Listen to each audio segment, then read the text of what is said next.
Welcome, everybody. We're doing a +1 shoot the shit tonight. This is a show where I trap all of my friends for at least a few hours so that we can have lovely discussions about whatever the hell we feel like. Today, we've not been able to stop playing Baldur's Gate, so we may as well talk about it while we're not playing it. 1 second though, James. Yes. My video Are you all feed synced? has a window in it. Ooh, interesting. Let me take a look. Oh my god, like Pink Floyd. Your video feed has a... Oh, it says can't... Oh, you know what? Yeah. Womp womp. There we go. Okay, there we go. All right, yeah, that was my only issue. That was the intro. you Intro found it. done. Where's the hidden window? Yeah, Mark, we're gonna try not to do... Oh, go ahead, James. Sorry, go ahead. Yeah, stop it. I'm in charge. No, I don't care. We have decided that we are going to have a spoilers light section. We are going to be willing to talk about what we like about characters, and we're going to be as vague as possible with Act 1 stuff. We'll try to steer clear of talking about any spoilies in Act 2 and 3. Yeah, but the zones will probably be talked about. So yeah, we'll just try not to talk about any of the zones. But other than that, we'll try to keep it as context free as possible while we're talking about stuff. But we definitely want to just get into talking about discussion stuff. Denitra, what did you want to say? Samey? Yeah, it was just the same thing that you just said. Your spiel. Cool. So with that in mind, I would like to introduce everybody. My name is James. I sometimes run this +1 shoot the shit. I did run our Radical Robo Rock Rangers show here on the channel, and I saw that. And all in all, I enjoy hanging out and talking with my friends. So here we are. I have been, and as my intro thing, we're going to talk about how much we've played Baldur's Gate. Give me just a second while I pull up my Steam library. God. I don't want to say. Yes, you do. I have a playtime of 195 hours. It's been out for 3 weeks. Oh, you beat me by 3 hours. Oh, Damn. God, yeah. I've got 150 hours. And I didn't buy it on launch day. I got 181 hours, but I also have severe ADHD, so some of it has been just, Denitra, we know what a dirty login sitter you are. I've seen you. I don't do it on purpose. I've seen you sitting in that chair. But I'm not a login sitter. That's true. I'm crippled by indecisions. That, and I have like 8 campaigns. I'm literally playing with 8 different people. I'm beach cursed all over again. This is Divinity again.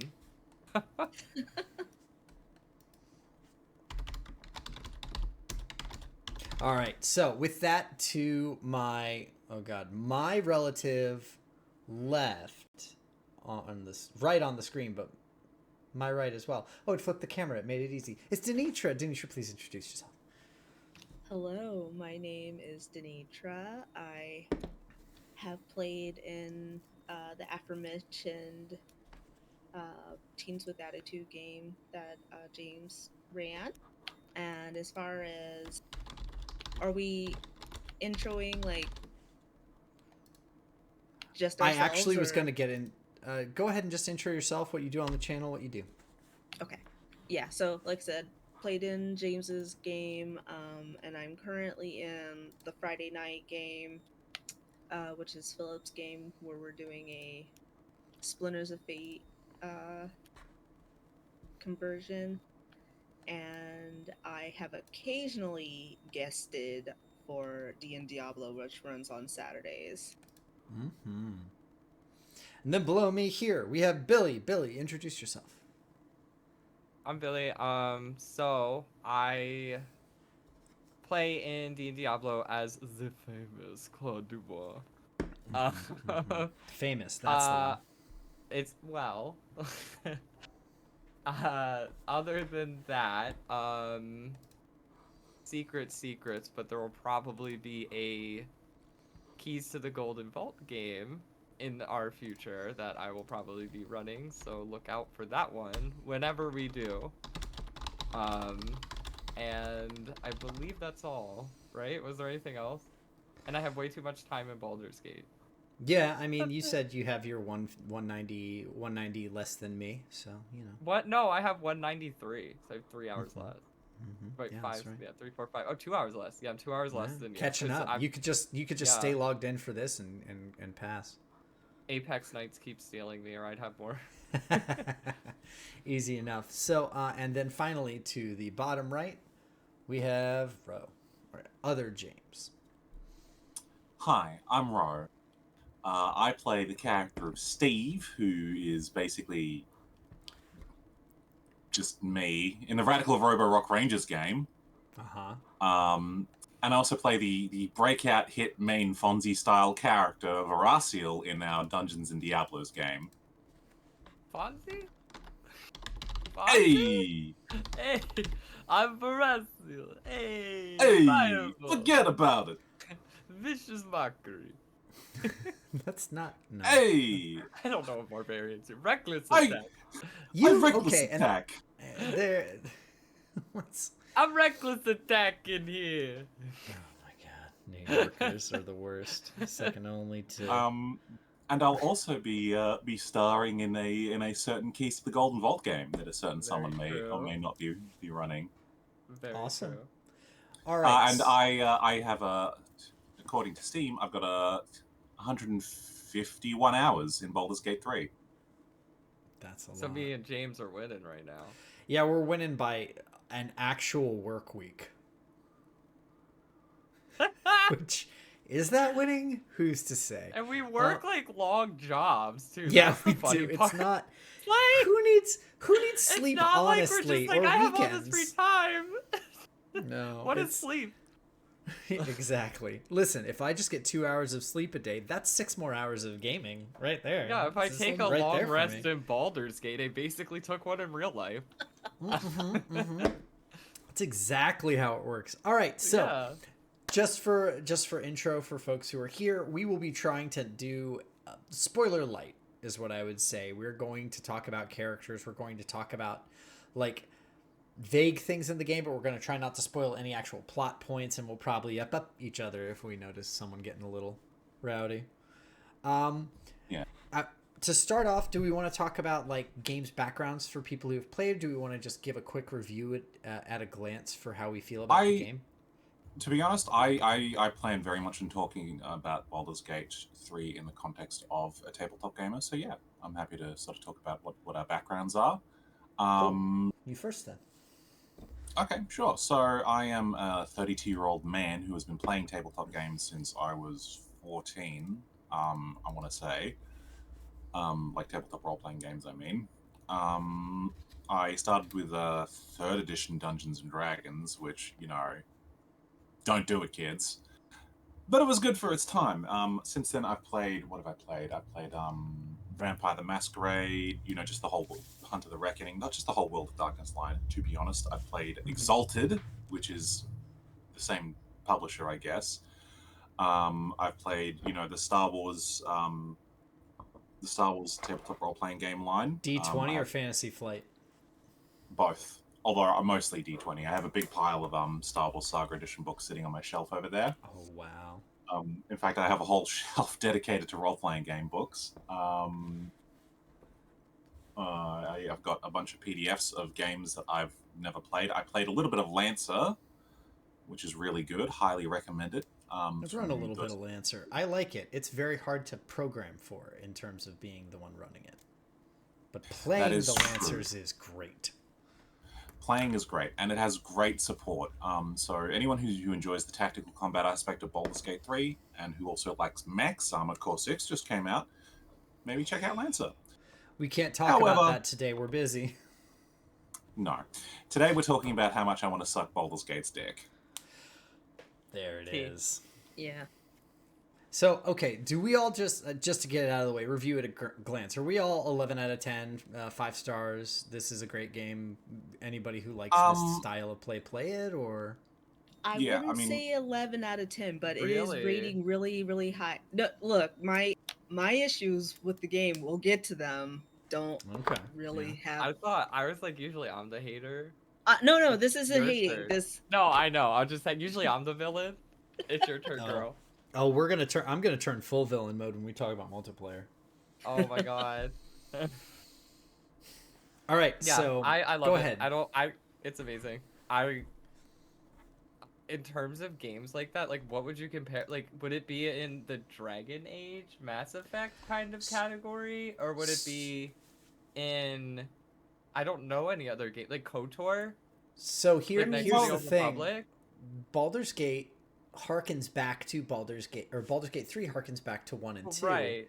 And also, there was another sub-series that I think was the same development group, or it might have been a different Divinity, development group, but it right? was very... Not Divinity yet. Dark Neverwinter Nights. Dark Alliance? Okay, I Oh, was going to yeah, say, if yeah. you say Dark Alliance, I'm fucking throwing you out the airlock. Hey, if we're talking about the one that just came out, I liked that game. It was a fun little combo masher, but it was not quite as good as it could have been. No, Neverwinter Nights 1 and 2. Yeah, they're definitely... there was the spiritual successors to Baldur's Gate 1 and 2. They were deeply flawed. Both of them and all of their expansion packs. They had, Neverwinter Nights 2, the expansion pack. I'm trying to think what it's called. But it was that was the best one. That was the best one. Yeah, and so these types of games, this point and click and go into initiative for combat and stuff like that, is something that has a deep legacy. But it is also, I think, for the people who are playing it these days, especially for younger crowds, it's very much like a Dragon Age style game, like specifically. You said younger crowds with me. Yeah.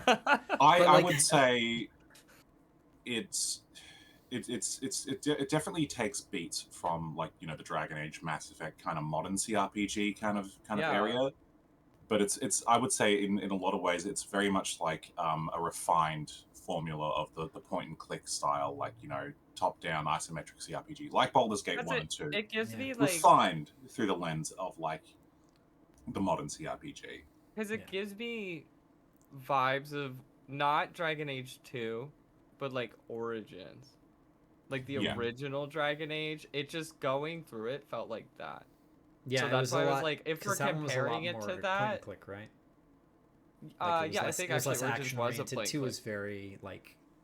Yeah, but 2 is very like they tried. But 1 it felt like playing Dragon Age like Origins, like the first one, like to me at least. Or like your first KOTOR game, because KOTOR was also point and click originally, I believe. The first one at least. And it just gave me like that vibe. That's why it's like 11 out of 10. It just felt so nostalgic. It's just, like, I was like, oh my god, it's like my childhood. I'm in this like great cities and all this stuff. Yeah. Where it's like new. So if I'm to be perfectly objective, I'm with Billy. I think the game, like, you know, the emotional part of me wants to say this game is flawless. This is the best video gaming experience I've had in a long time, and it so strongly captures the essence of a Dungeons and Dragons game to me. It has strongly reinvigorated my passion for the tabletop gaming hobby, and I want to be jumping into new Dungeons and Dragons games on top of the ones I'm already playing now because of this. Yes. But if I'm to step back and be a little bit objective, I would say that the game does have flaws, and I fully expect that Larian is going to continue to support the game and improve it, as they have a track record of doing so. They actually just dropped their first big patch today, and I it saw fixes that. a lot of the glaring issues that were in the game. It had a list of 1,000 bug fixes, and like not insignificant bug fixes, like big fixes. Not all bug fixes too. Some of them are like story fixes. Like they had that one patch note that is like, now with the scene with Gale teaching you magic, you have an option between dreaming about kissing him and kicking him in the head. Yeah, or like... Oh, you caught me. Spoiler. I already did it. It's Act 1. That's Act 1 content. Well, I'll put it this way. Here's something fun that they fixed, aside from the fucking memory leak, thank God. That's always been the worst. That was the only thing, and they fixed it, and I'm like, great, perfect game now. Nothing's wrong with it. But like, for example, and this will be interesting for people who have older saves, Halson and the other one, I forget her name. Some people find her. Nintara. I'm a Halson stan. Oh yeah. Yeah. you can't, the patch notes, you can't get them now. Before this patch, you could get them both in your party. You can't, now it's like Oh. one or the other. Oh. Yeah, I didn't Wholesome know and that. Minthara, yeah. Yeah, I didn't Yeah. know Oh, that. So Yeah. there was. You weren't There's a supposed bunch of to get them glitches. both. Yeah. Yeah, so it's very Oh. interesting now. I'm like to see them in your party, because people who still have both of them, like, and that's a non-cheated save at this point. Like, ooh, hold on to that save, don't delete it, because you can't get it anymore. It won't happen. Wow.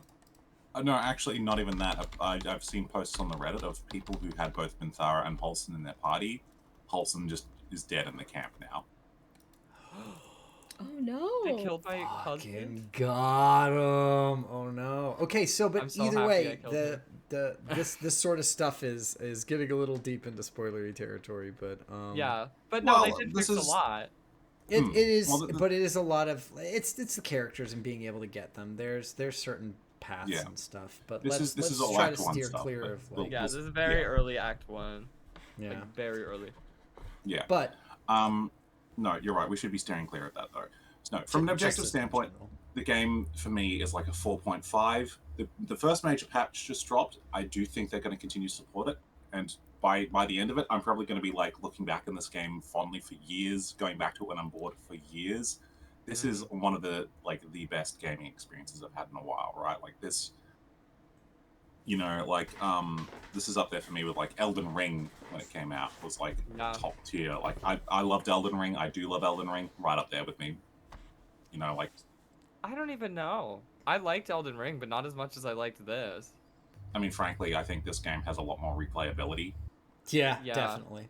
So, Well, so Elden Ring- that's a thing about this game though is in Elden Ring you had to choose certain paths and you could Right. kind of walk them.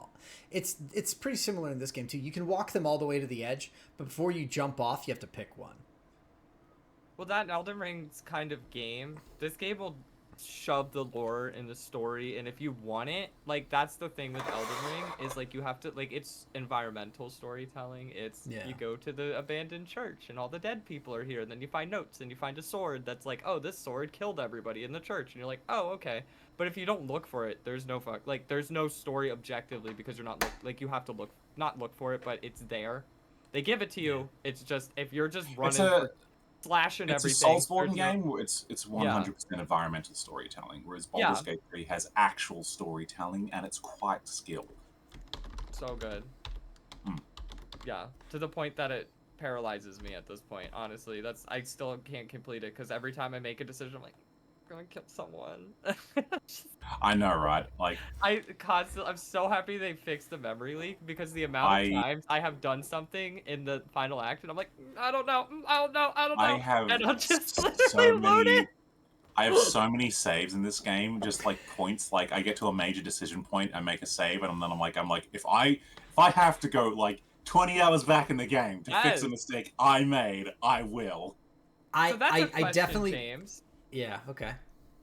You and me have the same amount of playtime. How many times have you gone back, or have you just been like, I made a decision, it's committed, it's done? Like, cause that's like a lot of my time. The story is what it is. So you're just committing. You do it, and you're like, I've walked back one thing so far, and it is very late game. I don't want to spoil it. okay. And no, I'm just mostly, curious, 'cause- it was a mechanical walk back because I was like, I don't want to fuck with that right now. okay, that's fair. Yeah, not me. Yeah. There was one thing that I had to walk back, but it was because I was having some technical difficulties. Like, I opened the door and I had literally 4 minutes of darkness. I could hear what was going on in the game, but something bad happened. And then, like, when I finally was able to resume control of the game, things were fucked. Like, I'm not gonna spoil what happened when a certain character fell in battle at a certain point, but it just fucked everything. And I'm like, I didn't even get to do anything, so I had to reload that. I I wasn't going to progress like that. Yeah, Oh. I've also walked my own game back once, and it was purely because I made a decision that made my build unplayable. Oh. Like Oh. gobsmacked. that I'm the only one who like literally will fully go through dialogue. Like I will save before I talk So- to someone and be like, and then be like, if I don't like the outcome, I'm like, no. I mean, And I just will look. I Like will in do like Otome little games. buffers like that, but a lot of times in this game, what it's been is the game reacted in a weird way, or there's a lot of like dialogue options that glitch things out weirdly. And there was one interaction that I did that I was like, I'm interested to see this, but I probably won't actually keep this. And as I watched it, I was like, yeah, this is completely not in my character. That's my main stopping point is the thing that happened in character for my main character's decision making. And if it is, I keep it. If it's not, I'm like, nah. But I have wholesale just let bad things happen in front of me because my character wouldn't give a shit about it, so she doesn't do anything. I'm very strongly incentivized to do multiple playthroughs, so I'm happy to make decisions that I like. If I want to see an alternative, I'm happy to just like let that sit until my next playthrough. Yeah, same. Yeah, that's the other thing is I want to give myself enough space. I don't want to play the perfect playthrough to start because then I won't want to go back. Yeah. Right. Yeah. And Yeah, this see, game that's is where- definitely a go back and play it again a different way. Especially like I've heard so many things about the Dark Urge playthrough. Let's not spoil anything about it, but that whole playthrough is apparently just cuckoo bananas. Look, as what I've heard from Dark Urge, I know that I personally will probably never be able to play it. I will just It's live fine. vicariously. Fine. Denitra It's a can't be a great mean time. girl. Denitra, I thought I couldn't be mean, but the Dark Urge just lets You you thought do you that. couldn't be mean. I get Denitra mean. is Mean. literally. I literally, let me tell you, I can't play these games. I'm like for example, made a warlock recently. It was like I'm a warlock. I got my devil dude. I'm gonna be like evil, right? The worst thing I did, and this is very early, like the beginning of the game, so this is not a spoiler. It literally happens at the beginning. You find Miss Thing on her beach with her little artifact. You get an option to wake her up or steal it, and I was like, I tried to steal it, and I literally. She was like, what are you doing? And I was like, oh, I feel bad. And I just loaded the same. This is what I can't commit to being mean. But the Dark Urge, for some reason, I don't know why, you my just go God. into it and you just like, you're like, this is what it is. And I am evil. So that's my excuse. Because it sets you up right in the beginning. It's like, you don't know what you are, but you just have the urge to murder. That's straight in the beginning. Okay, again, this is not a spoiler. It's This is a like, murder hobo Yeah. badge. It's like a license to kill for being an MI6. It's like you Yeah, are allowed it's- to be the it's- Destructo Boy because that's what Yes. this playthrough is. And that's 100% where I'm like, it's fine because this is what this was made for. I can't go through a normal campaign and be like, fuck you. But like, you get the most ridiculous options in Dark Urge where it's just like so comedic, where it's like, the choices, especially like, I'm sure everyone here has friends who have done the beach and have done it 100 times. You know what the damn choices. For the most part, you're kind of familiar with them. Where when you see these Dark Urge choices pop up, and you're like, huh. And the thing is about the Dark Urge, it doesn't tell you it's like going to do it. So like, for example, it'll be like, fantasize about this, and you're like, okay, I'm leaning into the Dark Urge, so it won't fully take me over. Cool. So you fantasize about it, and then it's like, well, guess what? You did it, buddy. You didn't just think about it. You did it. And it's like, I want to give a shout out real quick. Ragnarok50 in the chat, who is also playing a bard. I'm a bard rogue in my playthrough, and I do want to say that if you enjoy being a pun bard or just a goofy nerd, bard options are about the silliest shit I've seen in this game. Yes. As far as you being able to respond to somebody cavalier. Here's actually something I want to raise. So every character in the game, like all the recruitable companions, so again, not a spoiler, every character you can recruit, you can respec. You can take them to Withers, you can pay 100 gold, you can completely change their build. If you make them a bard, if every companion has uniquely voiced lines for Vicious Mockery. really? I love it. I love that. Yeah. That is actually super interesting to know. Yeah. Like, 'cause I mean- and not only that, but there's a very wide range of the mockeries that they give to like different characters, isn't there? Yeah. Yeah. No, it's so the game, like, it's real. Like, there's so many little details that you wouldn't think of. You can absolutely, like, Astarion. I've like listened to some of his vicious mockery lines.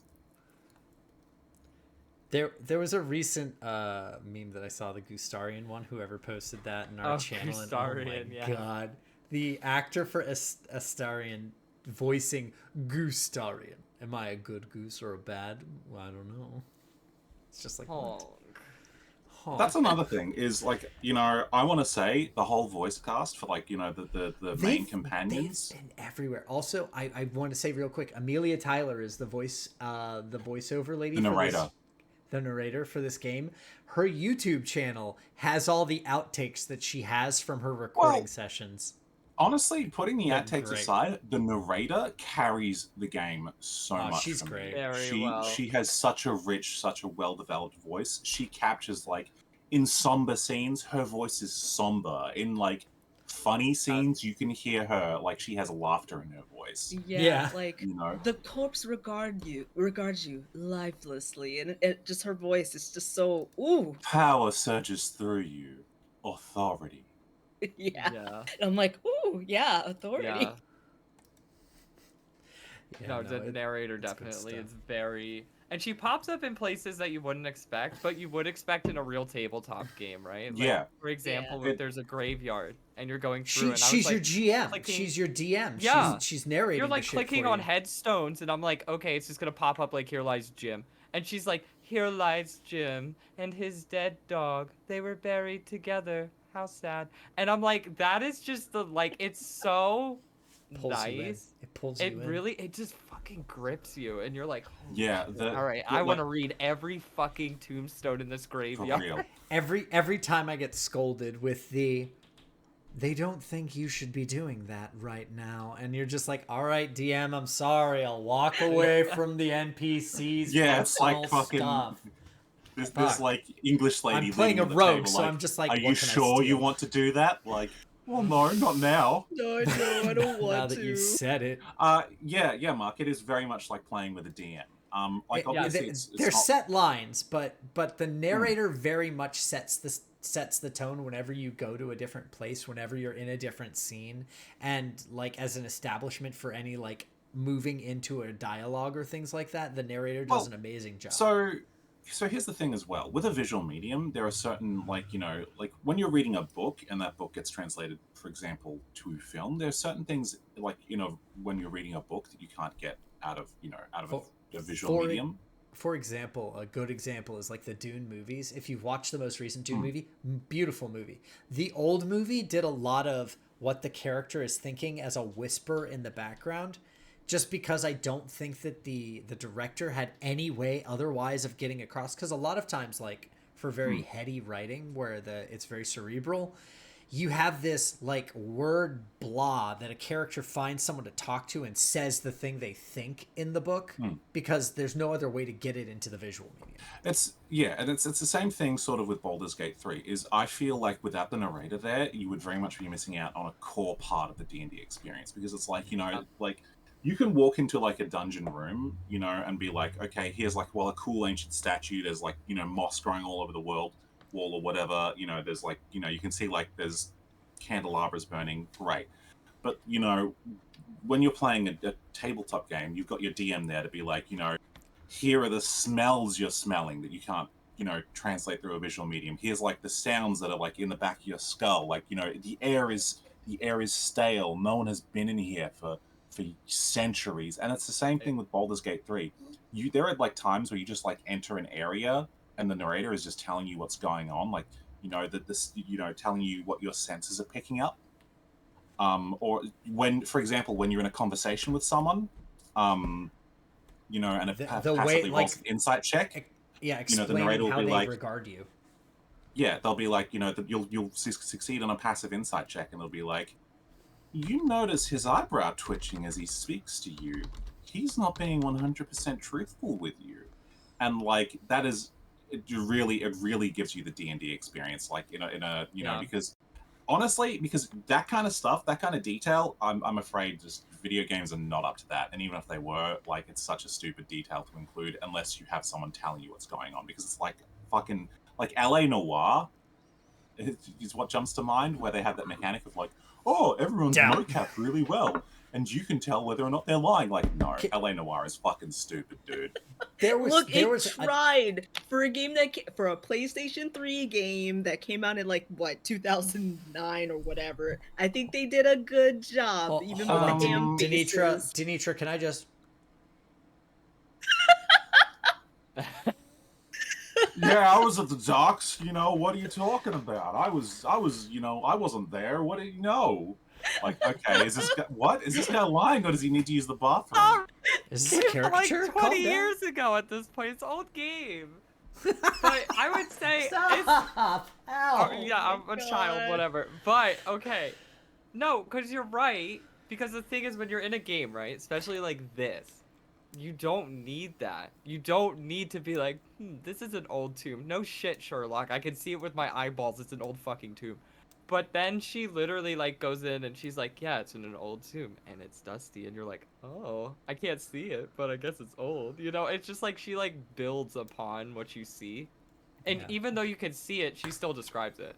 Yeah. Which is, like you said, James, completely unnecessary because again, I could see it. But it just adds that like little D&D where if you were playing a tabletop, James himself could make a map and it will look like an old tomb and it could, you know, whatever. But James being like, it's old, it just adds that like fun of like, okay, I can see it in my mind's eye.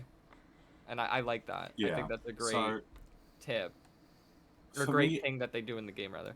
as well, for me, a big part of the narrator is just, again, it's the emotionality in her voice. Yeah. Is They- even if she's saying nothing, the feelings she's conveying through her voice alone really helps to set the mood. So, Yeah. Something that I want to give a shout out, because a lot of times this stuff kind of gets lost in the. It's like, oh, the voice actors were great, yes, but also this shows that there was a voice director in this game who fucking killed it. Because Very if much everybody's so. on point, that's when you know that someone who was in charge of it took charge and made sure that everything was normalized across. Like, for example, our entire childhood, or my entire childhood, Billy, you're young, but me, Denitra, and probably a little bit Ro too, our entire childhood was voice directed by Andrea Romano.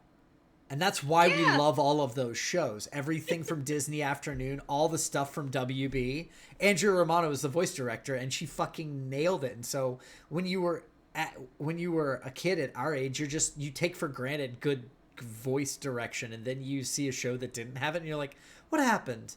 Why are all these Yeah. voice actors so bad? And it's not that they're bad; it's that the person directing them didn't put enough effort in. Well, I mean, Yeah. sometimes the voice actors are also bad. Who Yeah, did Hannah sometime- Montana? Who did the voice for that? Miley That was Cyrus. my Miley childhood. Cyrus. I know. That was my childhood. And her dad, Billy Ray. Yeah, Billy Ray Cyrus. But Honky tonk. no, I would Okay. agree. It's down to the point where you can hear the characters' voices. Now I hear them all the time on Twitter or X. Anyway, In the chat, oh um, my god, wait, real quick, Billy, you'll appreciate this. In the chat, Ragnarok pointed out, sorry, not spoilers, but has everyone seen the voice direction note for Asterion that literally tells him to sound less horny? Yeah. I hadn't Really? heard that. That's I haven't amazing. seen that. It's like, I love please that. stop fuck me voicing everything. he can't. He's a Starian. He just got Denitra. Yeah. Didn't you romanced him, correct? Or no, Gale. You're Gale simp. I wouldn't Gale- call it a simp. No, okay, and you're a Gale girl. You're a you're an Gale actual gal. magical Yes. girl. You're a Can Gale I- gal. Well, okay. Before you. we have a put that topic for this, label by on the me, way. Yeah, I'm gonna break it to you that Gail broke up with me because I did something that he didn't like.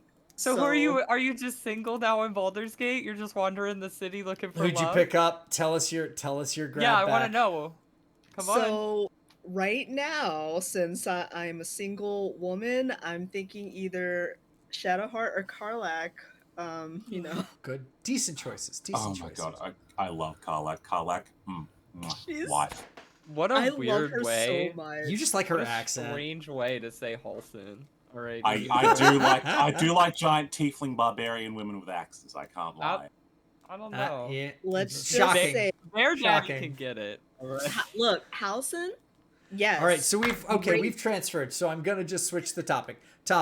Best boy, girl, waifu, husbando, go. Halston, Alright. easily. It doesn't matter. He beats all of them. Honestly, I couldn't pick. I love all of these characters. I think that, like, okay, so many of these characters are so well written and so well developed, and without meaning to spoil them, there are so many times where I've met one of the companions and been like, this guy is a bastard. I don't want him in my fucking camp. And then, like, 10 to 20 hours later, like, I'm like, I would literally die for you.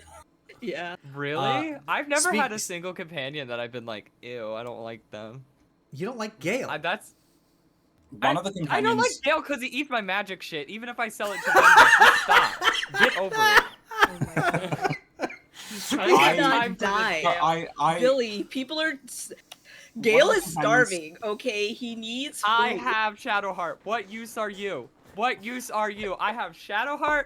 I have Halson. He takes the spot, Gale. And honestly, shout if out I had in to chat. predict, Shout out in chat. You let Astarion eat you.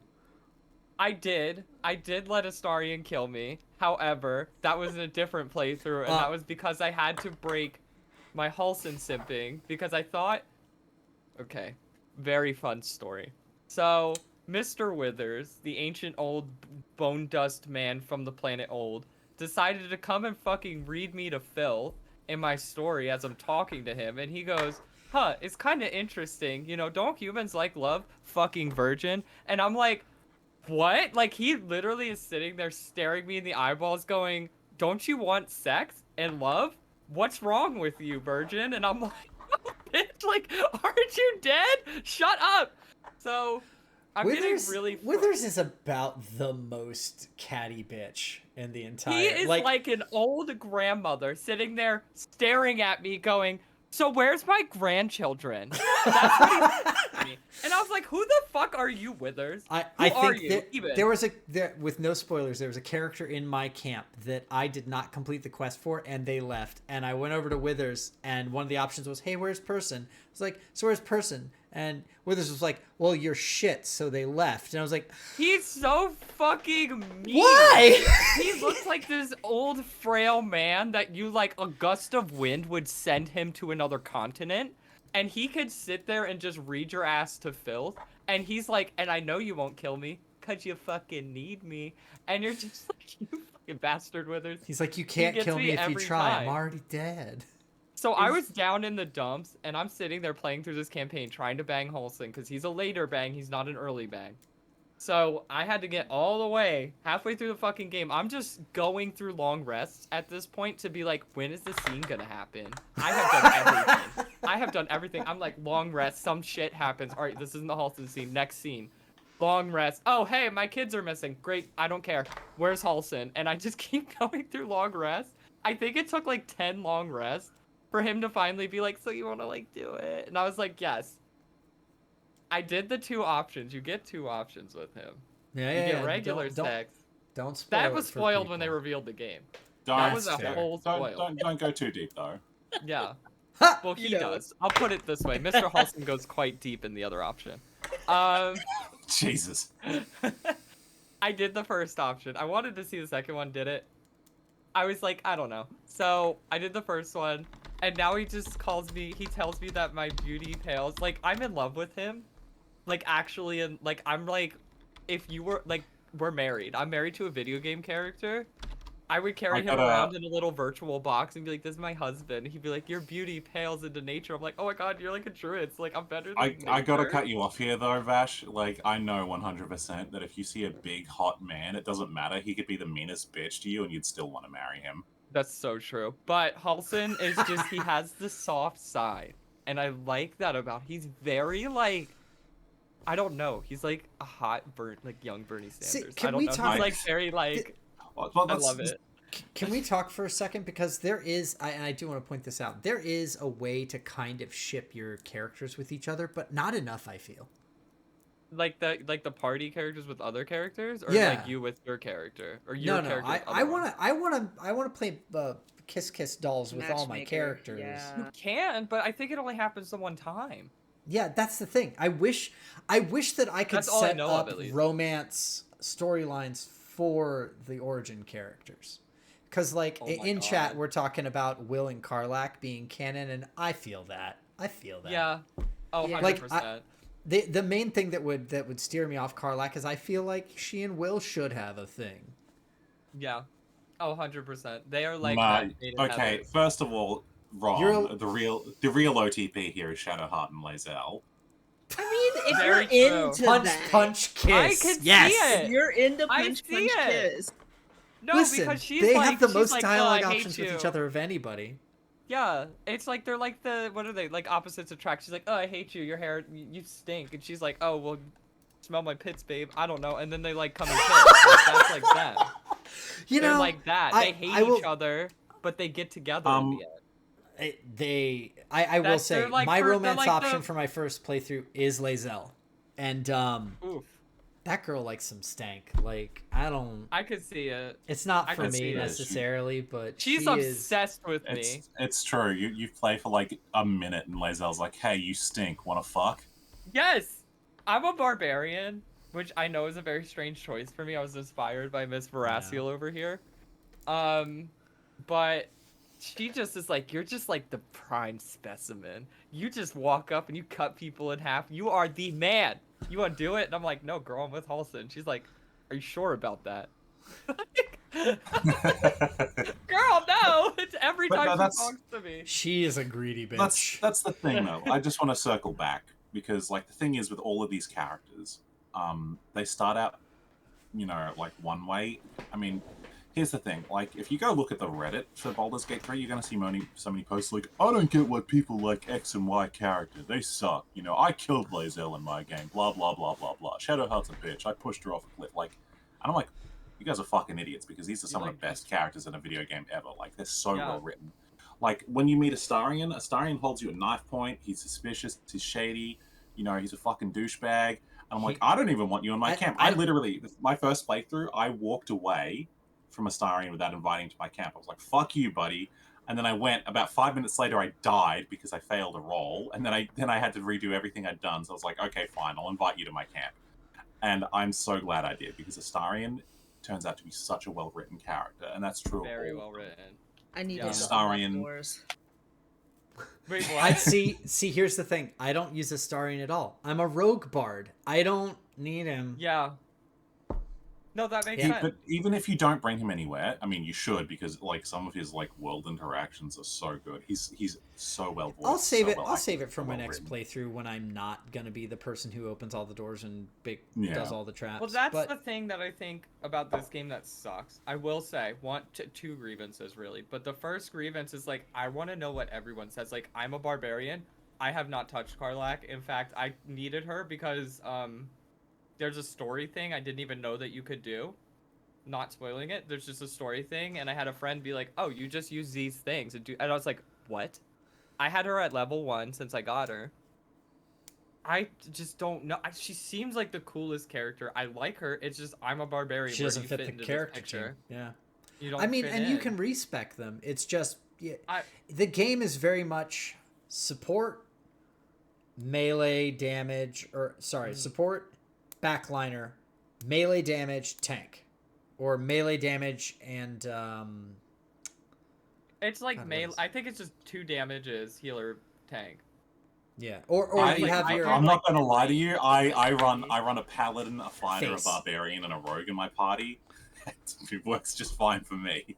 That's Yeah. right. The fourth spot is face because you need someone to do the social interactions. in this Well, game. I'm a paladin, so I have charisma. Yeah, so and, you're you know, good, like- and I'm a bard rogue, so I'm the person who does that with my plus 14. You in this guys game. like play other characters when you do the social interactions though? Like that's what, I- 'cause, like I when- don't. I have none of that. I'm a barbarian. I'm a strength. I smash things, and like I just am like I don't put like Shadowheart to go talk to people. I'm like, no, my playthrough, girl. You just You're grunt good." at people. Yeah, And... I am. I do. There's an option all the time. Special class options for barbarians all the time. Like I will smash you, tiny men, and things like that. And I love. Or like one of them was literally like he was like, come on stage and talk, and he's like, show me your coolest thing, and it's just like barbarian roar. It's like okay. Very out of character for me, but I don't have the charisma. That's the problem. Whereas you guys can like talk to people and they're like, sure, and I'm like, I smash you? They're like, okay. Then to Don't kill Halson, you're me. like, I smash you, and Halson's like, okay. Okay.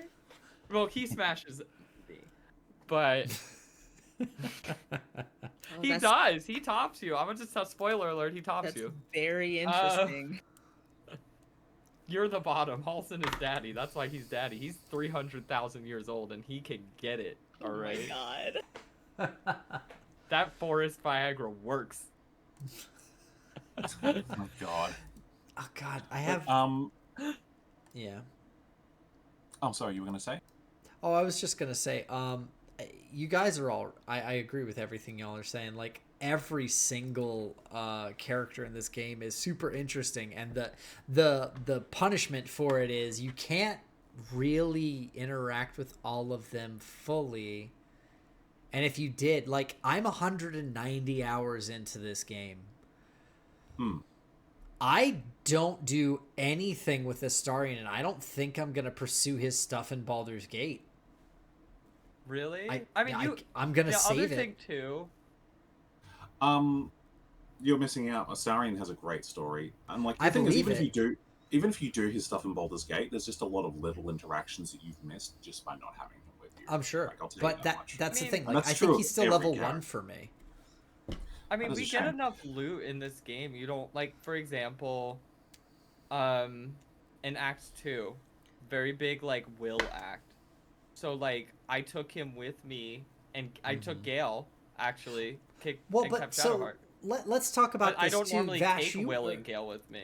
you are also very much the bitch who looks up. All right, what's the proper thing to do to get the most out of the story for this? Not always. Did they With even this game, they've made some guides. The only thing I had heard was that there's like certain characters you want to take for certain parts, and that was on Reddit from some stranger. I don't know how true it is, but I didn't go looking for it. I was just on the Reddit and like. I personally think that when you need to bring a character along for to do certain things, it's pretty obvious. Like Yeah. Like when you're doing Gale's mission, he has a mission to do a certain thing at a certain time. The game telegraphs like when that time is coming up, or like same with like Karlach or Will or Astarion or whoever. The game can't very much. If you're paying attention at the very least, I feel like the game telegraphs what is coming up. Now, I do want to say, I want to make a quick shout out to something in the game that I personally, as a player of Baldur's Gate 1 and 2, I want to talk about briefly. However, this does kind of dip its toes into spoilers territory for Act 2. And Are we going to shout out a character? Because I'll shout her out right now. Shout out to Jaheira coming back. What the fuck? More than that. So I just want to say, just if anyone wants to not be spoiled for potential character interactions, they're not really huge spoilers, but if you don't want to hear about it, if you want to go in blind to some of these character interactions, maybe just stop listening for just a minute or two. I promise it won't take more than that. I'll be like this With until that you're said, done. There you go. So with that said, as a Baldur's Gate 1 and 2 character, Jaheira, incredible. I love having Jaheira back. I played Baldur's Gate 1 and 2, Baldur's Gate 2 especially. You start out with Jaheira in your party, and you start out with Minsk in your party. And I love that they brought back Jaheira, and I love that they brought back Minsk. More than that, I never met Minsk. I haven't met him or her or them. There's her plot line you have to do. If you do her plot, Jaheira's plotline, you'll meet her. There's also another couple of Baldur's Gate characters that came back, Viconia and Saravok. These are all legacy characters from the original games, and they do them so well. Saravok and Viconia especially Saravok, were very weird to me, but they're very good. The only complaint I have... I've heard complaints about Jaheira suddenly having an accent now, but it's like they're not going to get the same. Jaheira always had an accent. Jaheira always had an accent. But people who complain I think about they're like that, she sounds different. It's like, yeah, no shit. It was 30 of course she years sounds ago. different. But here's the thing: Jaheira sounds great for what she is. The one complaint I have, and like this isn't a jab against I'm about the to voice agree actor. with you. I think Minsk. Matt Mercer does a good job, but Jim Cummings as Minsk is iconic. and I- it's like it's really hard to replace that. See, I would say though, I mean, I don't think this is really spoilers, but like for me, Okay. I've never played Baldur's Gate 1 or 2 at all in my life. Never. So I don't really know any of these characters. Like Jahira to me was just like, "Oh wow, okay, who are you?"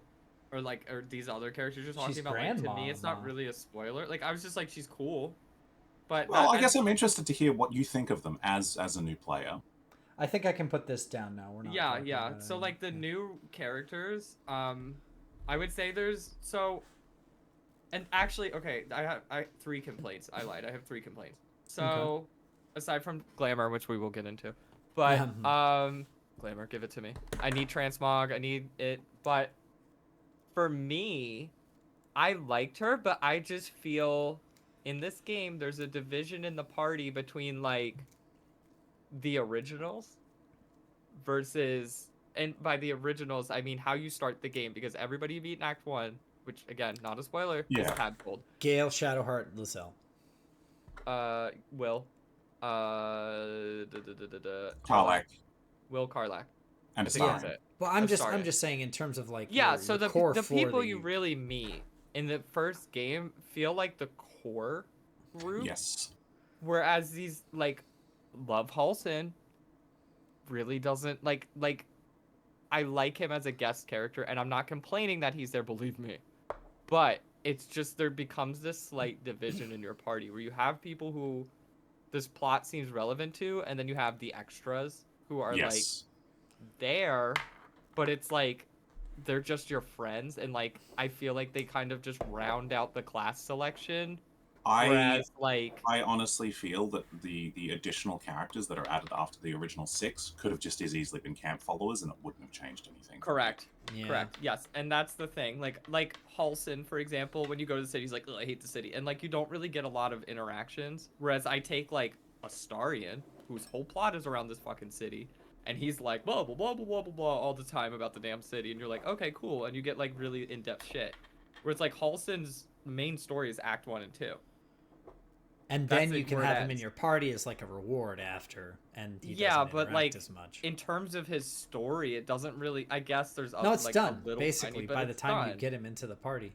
Right, and Which so is like weird. that's what I mean. These later act characters, I'm not complaining. I love them. I think they're great. They add flavor. If you like them, go for it. So But I feel can we- like these early act characters are the core, and So- that's where it should have stayed. I want to talk about this for a second because it's very interesting about this game in particular is the dev cycle for it. The beta was out for 3 years, is that right? Yeah, 3 years. Yeah. Yeah. And the beta was Act 1. So Act 1, I would argue, is the most polished, most ready, most accepted, perfect part Did they of get this Act game. 2 in beta? I They don't might have think got so. Act 2. I just never got that far. I don't know that they did, but either way, then we get into Act 2 and Act 3, and we're not going to talk much about like specifics of it, but I will say that Act 2 and Act 3 especially are a little more jumbled, a little more disjointed, I feel, in terms of like how the stuff is laid out and how iconic things look, like in Baldur's Gate itself proper and stuff like that. There's a bunch of cool places, but like it doesn't feel as, I guess there's just it feels like there's less polish to it than there is in Act 1, and it's a weird kind of step down almost.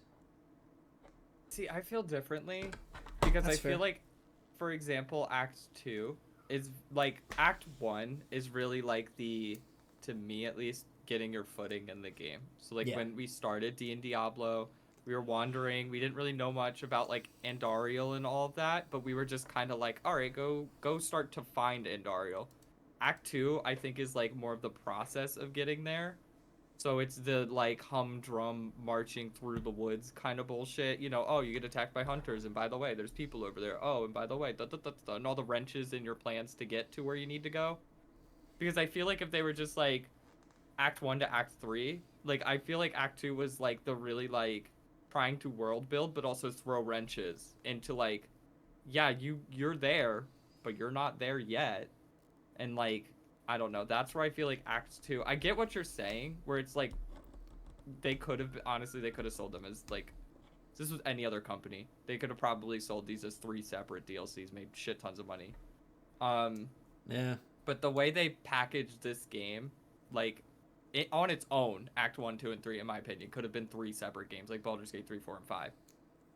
But, like, Act 2 to me is, like, building on the character stories, and same with 3. It's less so about the overarching plot, Yeah. and more so, like, this is, like, her specific, how she resolves herself, or he, or whoever in that act. Yeah, and I will say, Well- like, the character storylines going through the game are not the complaint I have. Like, the character arcs definitely in Act 2 and Act 3 start shining more and more. Yes. Yeah. But I think those were planned separately as, like, a separate piece. And I'm talking more about, like, the overall flow of, like, in Act 1, you have the Tiefling camp, you have the Druid Grove, you have the Goblin camp, you have all of these very well thought out and very compartmentalized places. And then in Act 2, it's like, all right, get to a place. Well, so okay, I guess my question is, were you like into Halston? Because that, like, to me, Act 2 leading up to it, because I leaned so fucking It's like hard into Halston Quest, yeah. So Yeah. he was like, I know how to cure you. You have to go here and do this thing. And you're like, oh. And then he's like, oh, and by the way, it's evil. It's really hard to get to. Da da da. And you're like, oh, fuck. So, like, that for me made logical sense, where I don't know what Miss Drow does. I don't know if she's like, oh, you have to go there. Because he leads you there. Yeah. So I don't know if, like, logically, most people, they expected to do what I did. If that makes sense. I feel like even without him doing it, there's like 3 different things that point you to Act 2 place that are just like, you have to go here. And you're just like, okay, this is the culmination point. They're not sugarcoating it. They are very much saying, go to the tower, do the thing. Yeah. And it's just like, okay, fine, sure. It's I just understand that I this think is I the put central all my point. eggs in his basket. Was Yeah? what my thing was. Oh, baby, 100%, 100%. The whole time I said, he could have told me, you have to jump off this cliff to cure yourself, and don't worry, I'll catch you, and I would have done it. So, He would like, have I caught was you too. like, He's that kind of guy. he would, but, like, the way I was playing is and I don't know, I'm just too trusting maybe, but, like, I just hung on every word where they're like, this great druid can save you, and that's, like, right in the beginning, Halston can save you, he's the best, he'll save you, and I was like, okay. So, like, everything he said, I just took as gospel and was like, if this man said, oh, I can't save you yet. You have to go to this tower, you see. And I was like, oh, the tower, duh. And, like, that's what I did. So, like, to me, that it felt very connected, because it was like, I just listened to what this man had to say. And anywhere he pointed at, I was like, I gotta go there. Yeah. Whereas I feel like maybe if you didn't lean into him, like other people, most people probably, I simped over that man. So I literally kept talking to him every 5 seconds. And he would just give you more and more of, like, I know how to save you. I got you. So, I think that we can pretty much summarize this as the character writing and acting is very, very good and very, very strong, and it's very difficult to find Clean flaws throughout. with it. Yeah. Yeah. So hard. I will say that consistently good.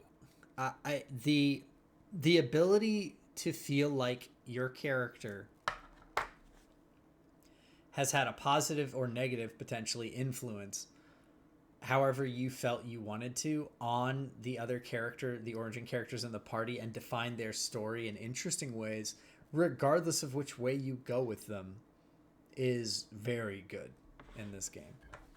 And if you have a high enough persuasion with them, you can just be like, nah, kill that bitch. And they'll be like, okay.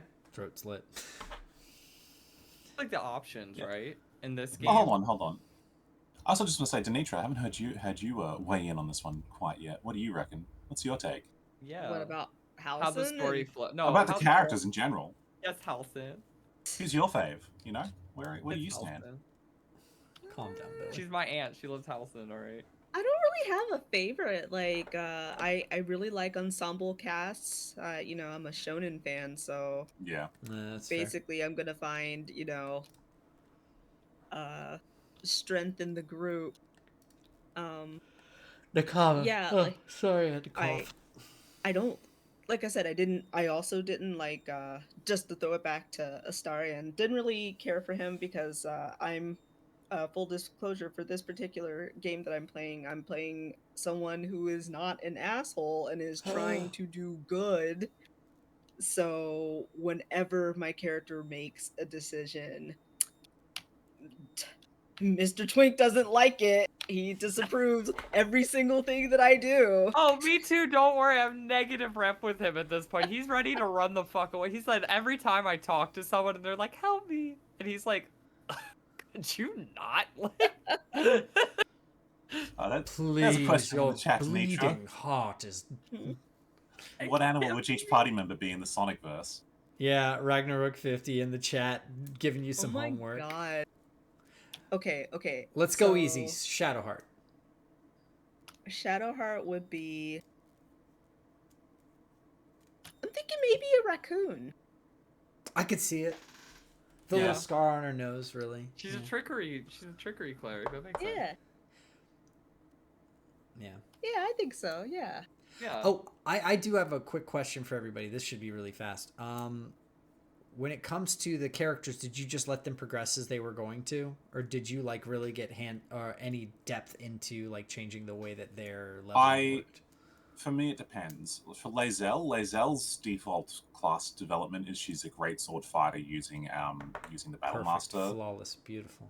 Yeah, literally. Yeah. Like I just have her as a great sword battle master because so much of like her tailored loot is great swords. So great, you can keep on going with that. And battle master is so good. Like, part of me wanted to make her an Eldritch Knight, but at the end of the day, battle master is so good I couldn't say no.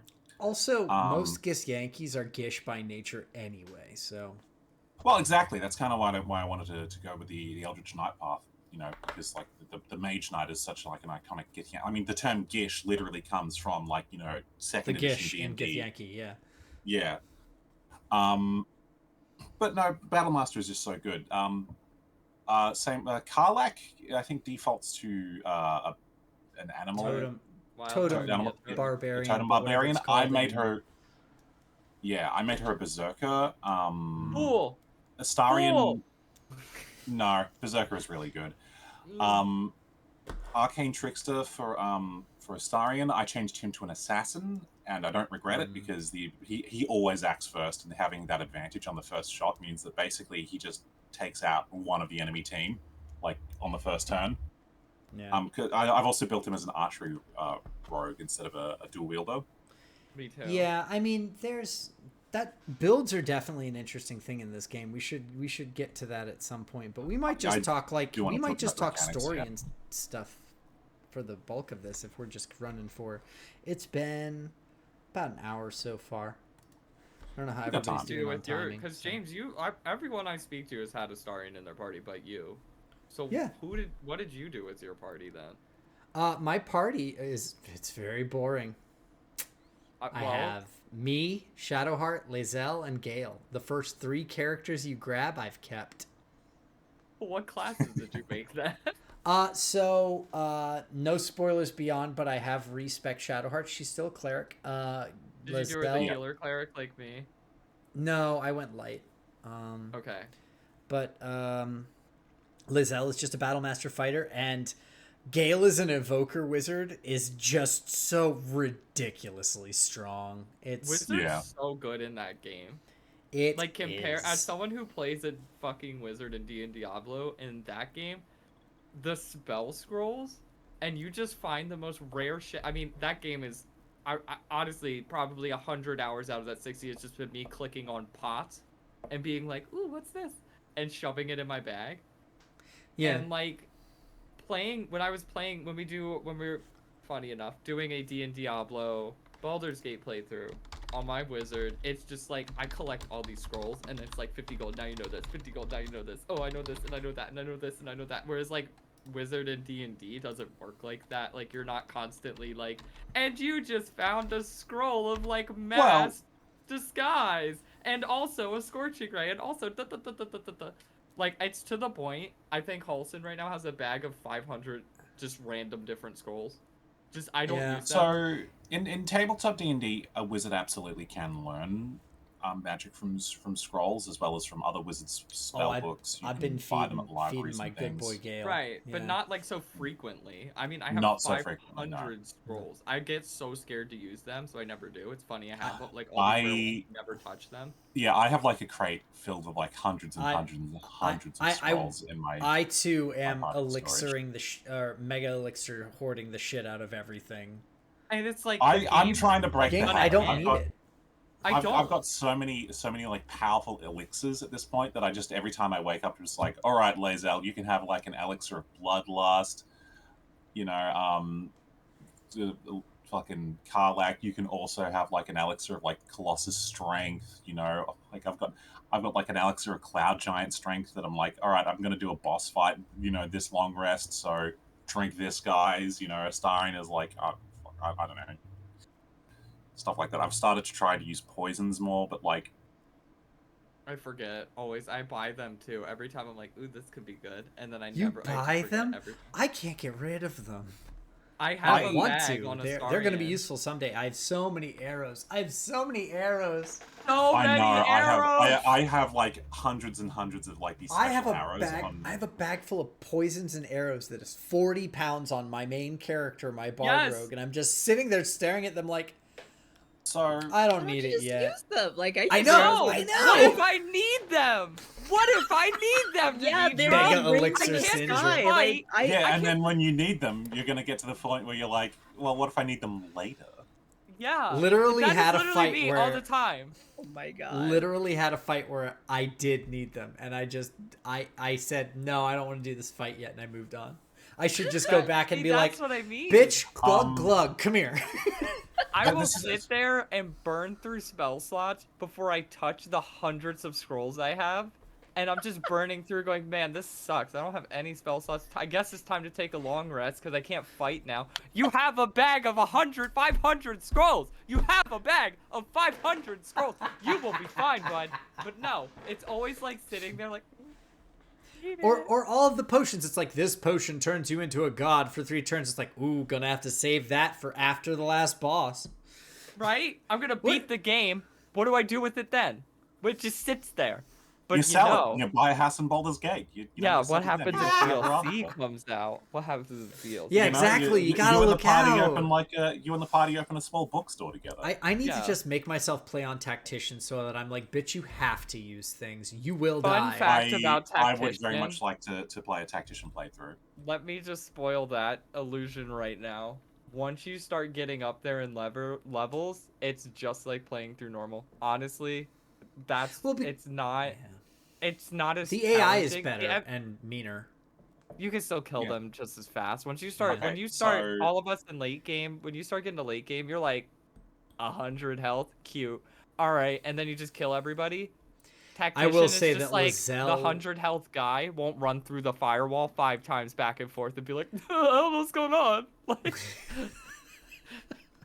why am I dying as he's running back and forth? That's another thing. Just to talk about mechanics for a second. Control spells are so strong in this game. It's nice. Can we talk about? I don't even think Sleet Storm does damage, and it doesn't need to.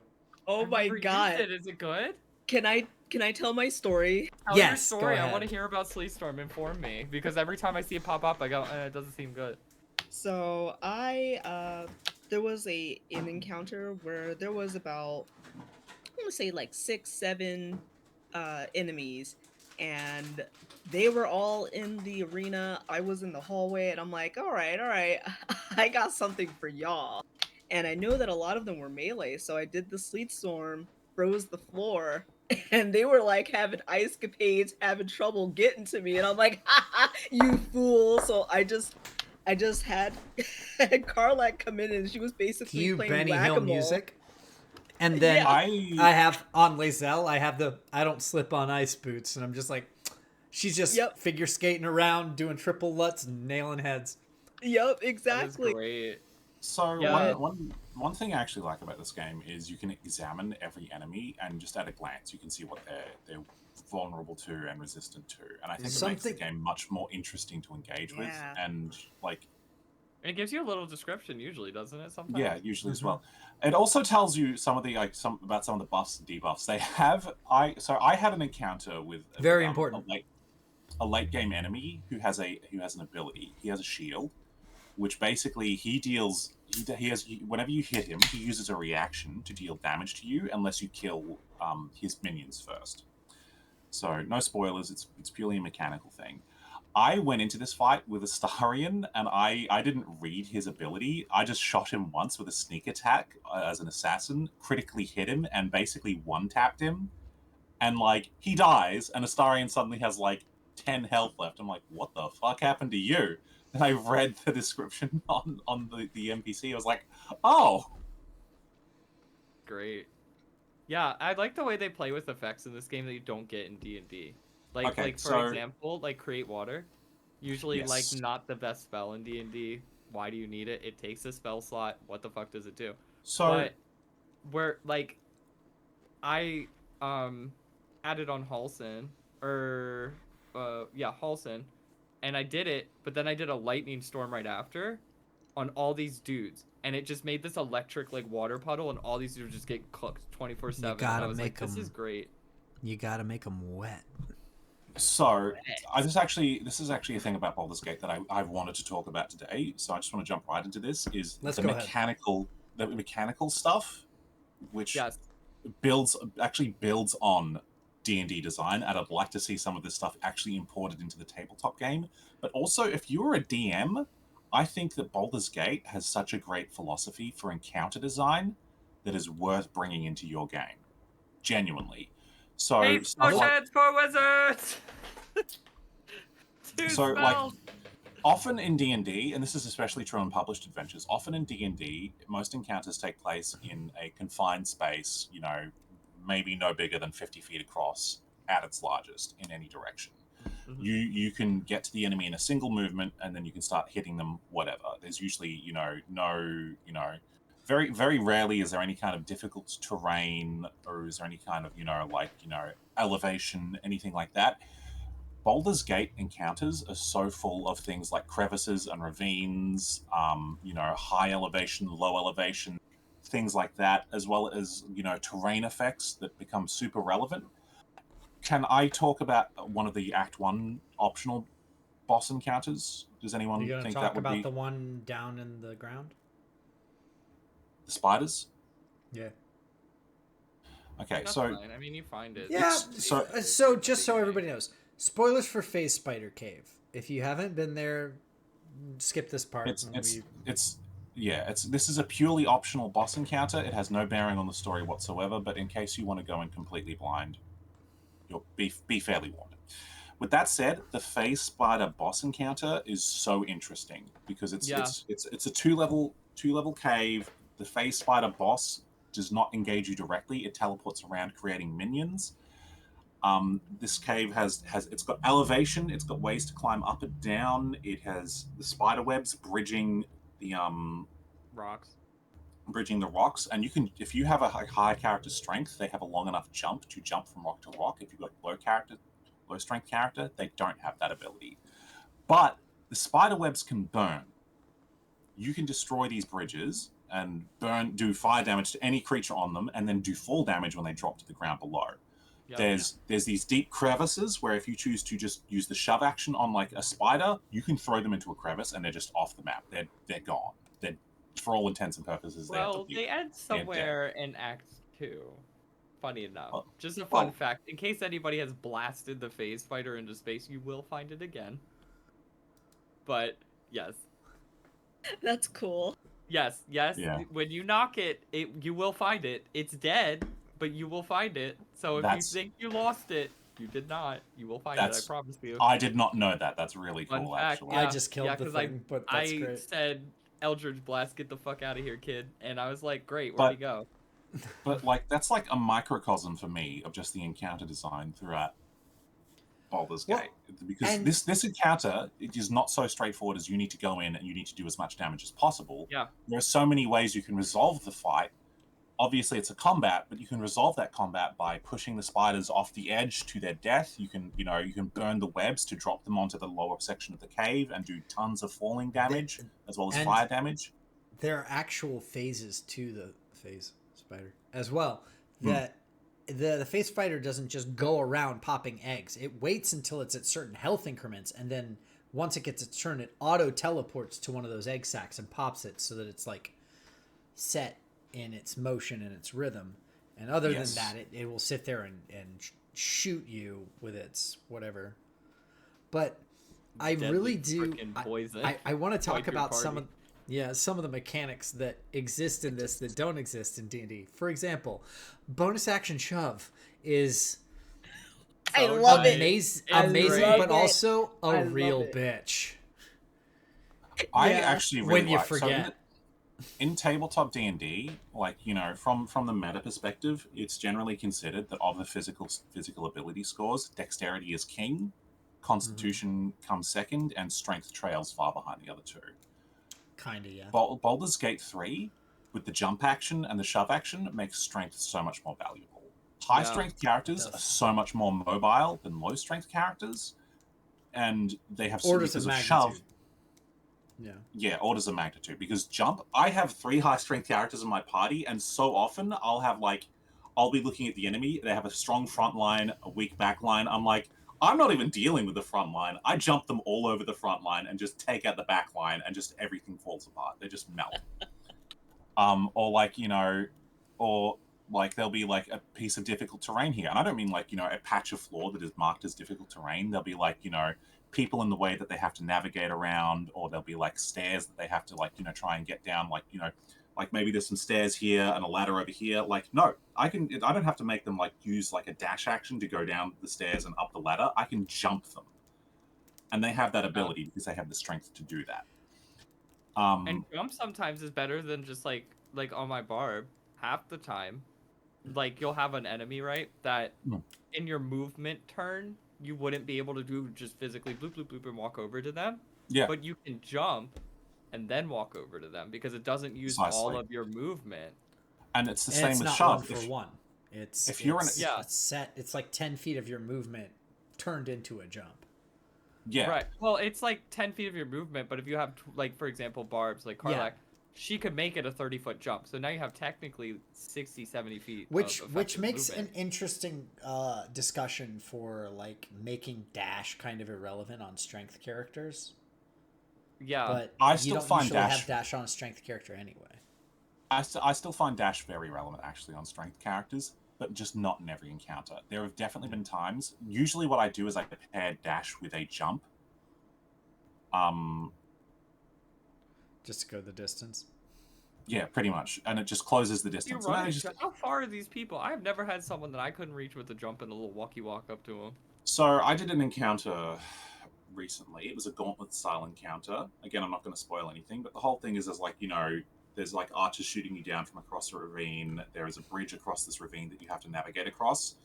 I resolved that by, instead of trying to run across this ravine, which has guys trying to use thundering arrows to knock you off, I cast jump on because Lae'zel has it as a Githyanki. Yeah. I cast fucking Githyanki psionic jump is so good. Yeah, I had a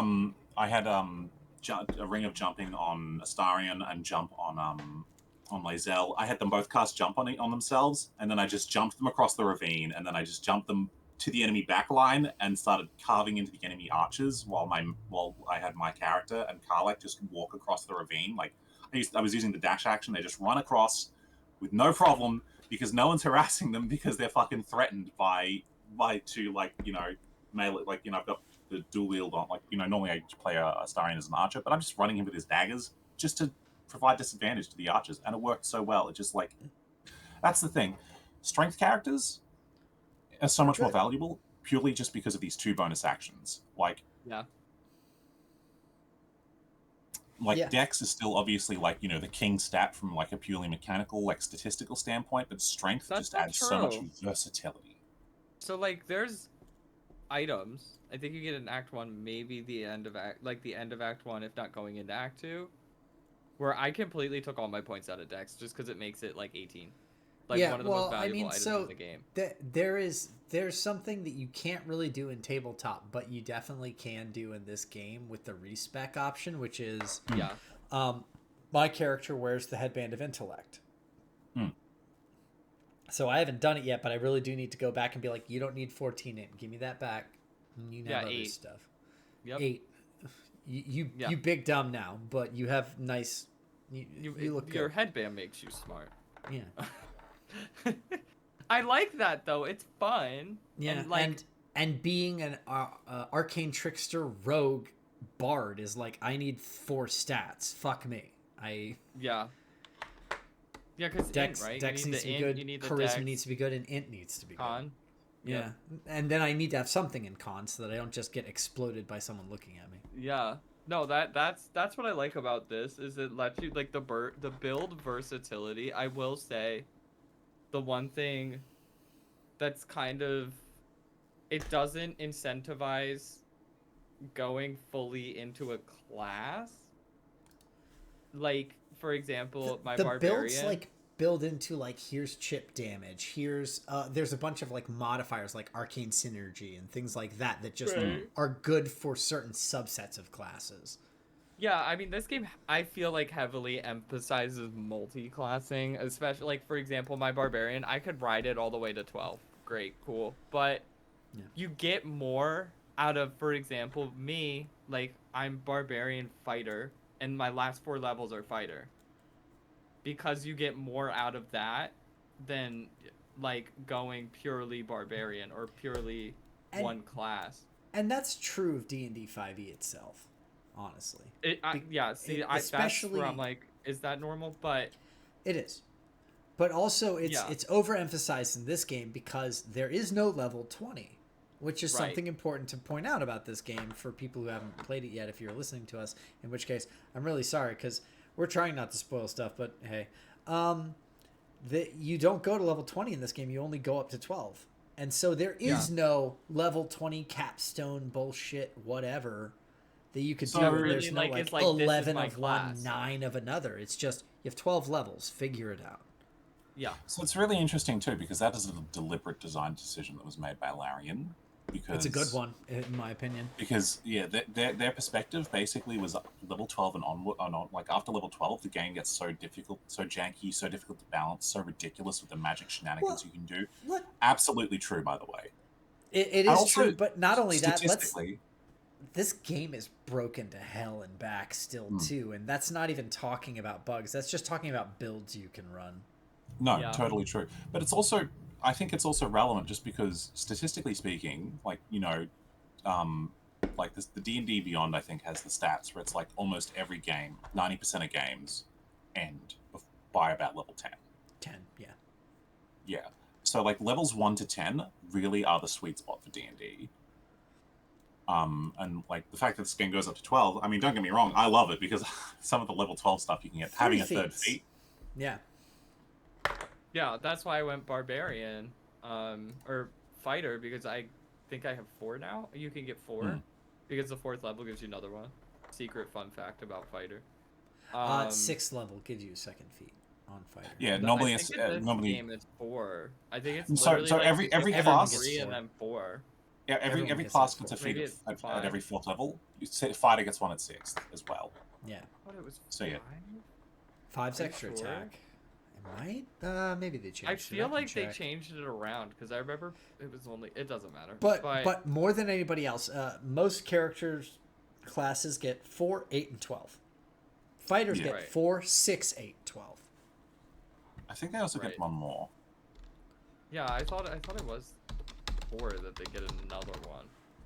They get a lot of feats, which do. is nice. I will say the fighter job, if you have a build you like, but it requires a certain race, Only 4. like fighter really balances that out. It is 4?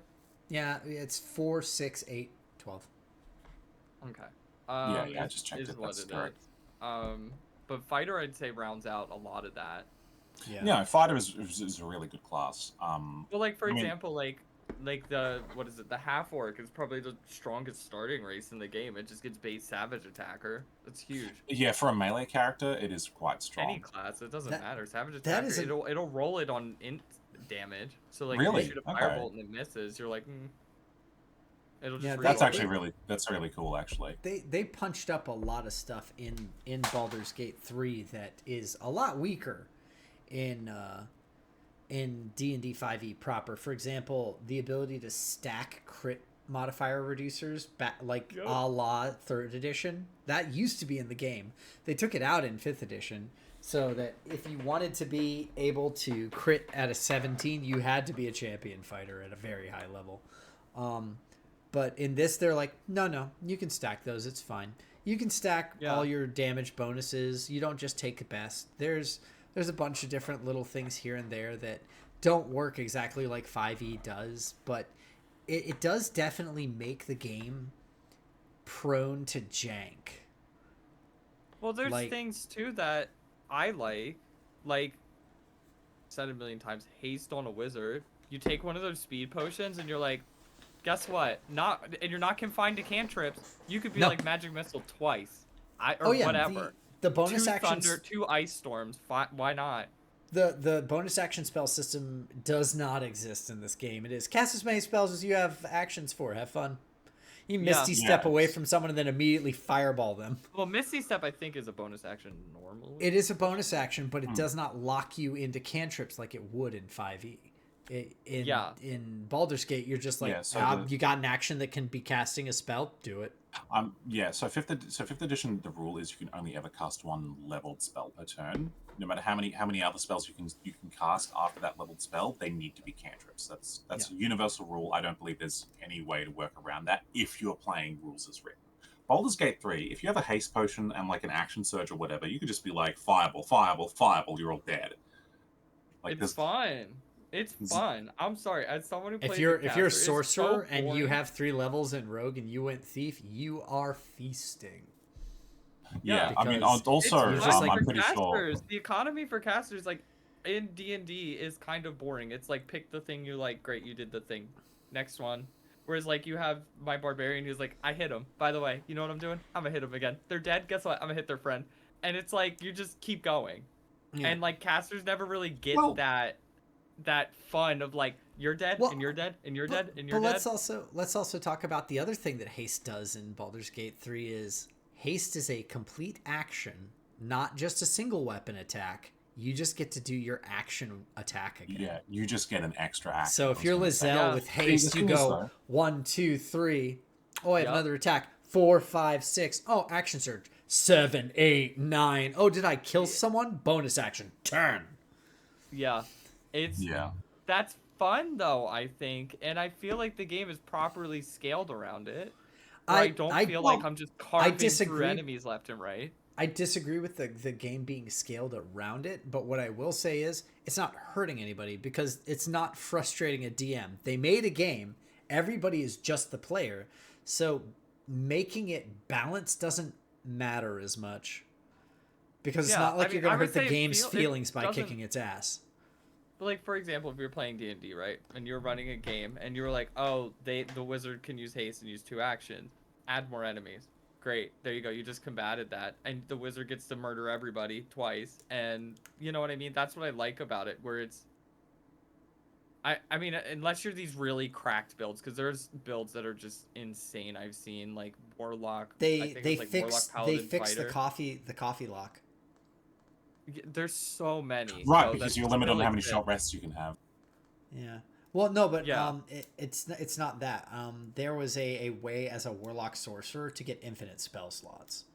It was a bug. But that was my They technique. fixed recursive like short rests, right? Whereas in Baldur's Gate 3, you can only take 2 per long. No. There in Baldur's you Gate could just 3, keep there going. was something where there was an economy bug glitch that made it so that you just had infinite spell slots.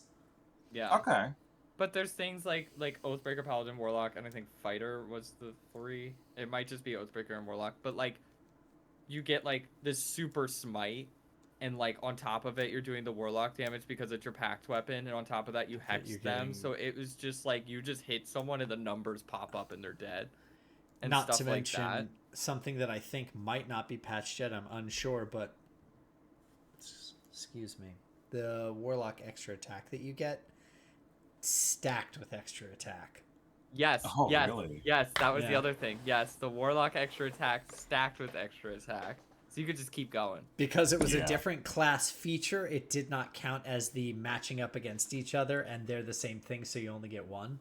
It Yeah. is your packed feature, and the packed feature is called extra attack. Yep. Yeah. Plus action surge. You were just going, and it was Mhm. cool. It was neat. I like stuff like I think it's fun. As Like, I long know as it it's breaks the intended, I don't game. mind it. One thing I'm also appreciating about like the encounter design is how many like additional conditions there are in this game that affect creatures. There's so many extra keywords that don't exist in Yeah. actual D&D that exist in Baldur's Gate, and Yeah, like it's- I have a it's one thing of where those- like Go ahead. oh sorry no go no you finish. Oh, I was gonna say it's one of those things where it's fine in a video game. If you were going to ask a DM to keep track of all of these things, they'd be fucked. Yeah. I think yes, I think the but medium also helps. no. It does help on a purely traditional pen and paper game. Fair enough, that'd be a lot for one person to keep track of. But Yeah. with a virtual tabletop, like Anton runs his game on Foundry, and a lot of his game is automated. It tracks a lot of things automatically, and those kinds of automated systems are becoming more and more prevalent with virtual tabletops. Well, And so that's why I want us all to play Pathfinder 2e in one of those automated systems eventually, because honestly, in my opinion, I like Pathfinder 2e holistically better than I like 5e. It's just impossible to track at table because it definitely has like, here's 5 debuffs on an enemy and each of them are a -1. Make sure you remember all of them when you're making your attack.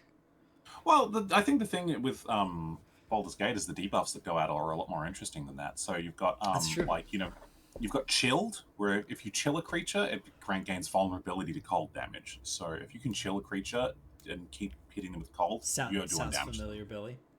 Yeah, There's- Anton there's- made it. It's called Shatter. There's burning, which just whatever. If a burning creature It's takes the extra same as damage. burning. It's 1d4. Yeah, it's like you've that's got fine. radiating. You've got things like radiating orb or acid, which reduces armor class. Things like that. Like and again, it comes down to a lot of counter design stuff. Like there's a lot of times where you'll go into so there's like a fight you can do where you against kobolds, where you go into like a cellar full of like barrels of wine and they've spilt like this fire wine Yes. everywhere. Yes, I know what you're And talking about. you can fight the kobolds the traditional way, or you can just set the wine on fire and like I didn't think of that. I completely just asked them a question. yeah. So you can I can't believe you could do this. So you could just burn them all. yeah Or explode, I guess explode them. yeah you can set the wine on fire and let that do its thing. Or if you come across like creatures that are standing in water, they have the wet debuff where they become vulnerable to lightning damage. That is definitely one of the biggest and most terrifying things that you can do in this game is be a storm sorcerer, storm cleric, and then wet someone down, and then just be There's like, there's fun things you could do, max lightning. like Which is- water. You could just pick up those water things, which seem like a useless, shitty item, right? It's just like bag filler. You Yeah. could throw them, and like okay. Also, fun fact for anyone playing this game: when you are I covered didn't in know this blood, till you told me. yeah, I'm gonna tell you right now. When you are covered in blood, and you're trying to talk to hoity-toity Miss Thing, the Queen, and you just look like you just took a bath and you baths in the blood, you can take a water bottle and throw it at the ground. It'll clean you. You won't have the So- blood all over you. But the fun fact about that is you can yeet water at people, which I believe throw sometimes counts as a bonus action. And then you can hit them with the lightning. So they're wet now. There's a puddle under them, and you're like, and lightning. Well, And- it's like you said, right? Create water has a use now, because more than just creating a pool of water on the ground that people can stand in, you can You pass can hit it create with Ray of water. Frost. You can Yeah, Ray of literally Frost. turn it into an And ice it'll- field, and everyone's like, whoa, it starts falling over. Yeah. There are so many interesting interactions like that, which just aren't written about in D. And just this sort of thing is just like, I think as a DM, this is the kind of thing like next time I have an opportunity to run a game, Obviously, our schedule's kind of full up at the moment, but next time I have the opportunity to run a game, I would love to use this kind of stuff. For someone to 'Cause go, I want to cast Create Water and Ray of Frost, I'd be like, I want to be like, okay, cool, Patch of Ice, bam, done. I Like- think the Yeah. closest you get in D&D is like web and fire. I think that's the closest Yeah. you get in So, base and the fun D&D. thing about that is that's not even an interaction the way that it works in 5e. Doesn't It's it very mention in the different. spell though? Like if It they does. here's are the- You in can it, they burn take a fire. 5-foot cube at a time. You can't light the whole web on fire. Yeah, you can't. But here's the Oh. thing as well. Here's another thing that Baldur's Gate Used 3 to be does. able to, but it was really obnoxious how many people janked it. So here's the thing that Baldur's Gate 3 does as well that it doesn't really advertise is web negates all fall damage. If you have a long drop, you can cast web on the place you want to jump all your party down to it, and I they didn't won't even take know any that. damage. Oh yeah, It's that's like a pro Featherfall. strat. Yeah, I know did that. not know that. Yeah, that's Yeah. good to know. Yeah, because I got all those scrolls of web that are just sitting in my inventory. Denitra, Yeah, maybe I I'll- realized because like I had to jump into a spider pit and it was like, oh, I didn't take any damage. Oh, the web I stops the skipped damage. that area. Like I didn't do it. Spiders. out of make my me- 500 my 500 scrolls, I'll be able to use 3 now because of you. And then you'll No, look just and you'll use be one like, on your I had wizard." 20 Featherfall ones anyway. Yeah, it's so true. It's so many. I have trinkets now to the point where I'm just like, I don't even need these scrolls. They're just there, you know? Like, I walk around with a bag of necklaces, like, which one are The, you? the fact you're the fact that my caster also has just an entire accoutrement, like pull out a chest of drawers of just fucking amulets that have a single cast spell on them. I'm like, Yes! do I want to use the shatter necklace? Or the magic missile necklace? Or the one that just recharges a spell slot? I have so many and they recharge on a rest. Yeah, yeah, so many. The way I could open up my own jewelry store at this point. Yeah, seriously. You just pull out your curio cabinet and you're just like, I had so many. what am I I feeling got to the like point where I was today? like putting them on characters because I was like, okay, this is the mage necklace and you have it, and this is the sniper necklace and you have So- it. Oh, and this is the tank one, and I just give them all different necklaces. Here's something else I want to bring up. And Yeah. James, you were with us when we were talking about that big playtest material stuff, right? Yeah. The playtest material stuff, we were talking about like the weapons and the weapon features. Okay, yeah, we and want to how- talk about this, sure. Baldur's Gate 3 takes it to the next fucking level.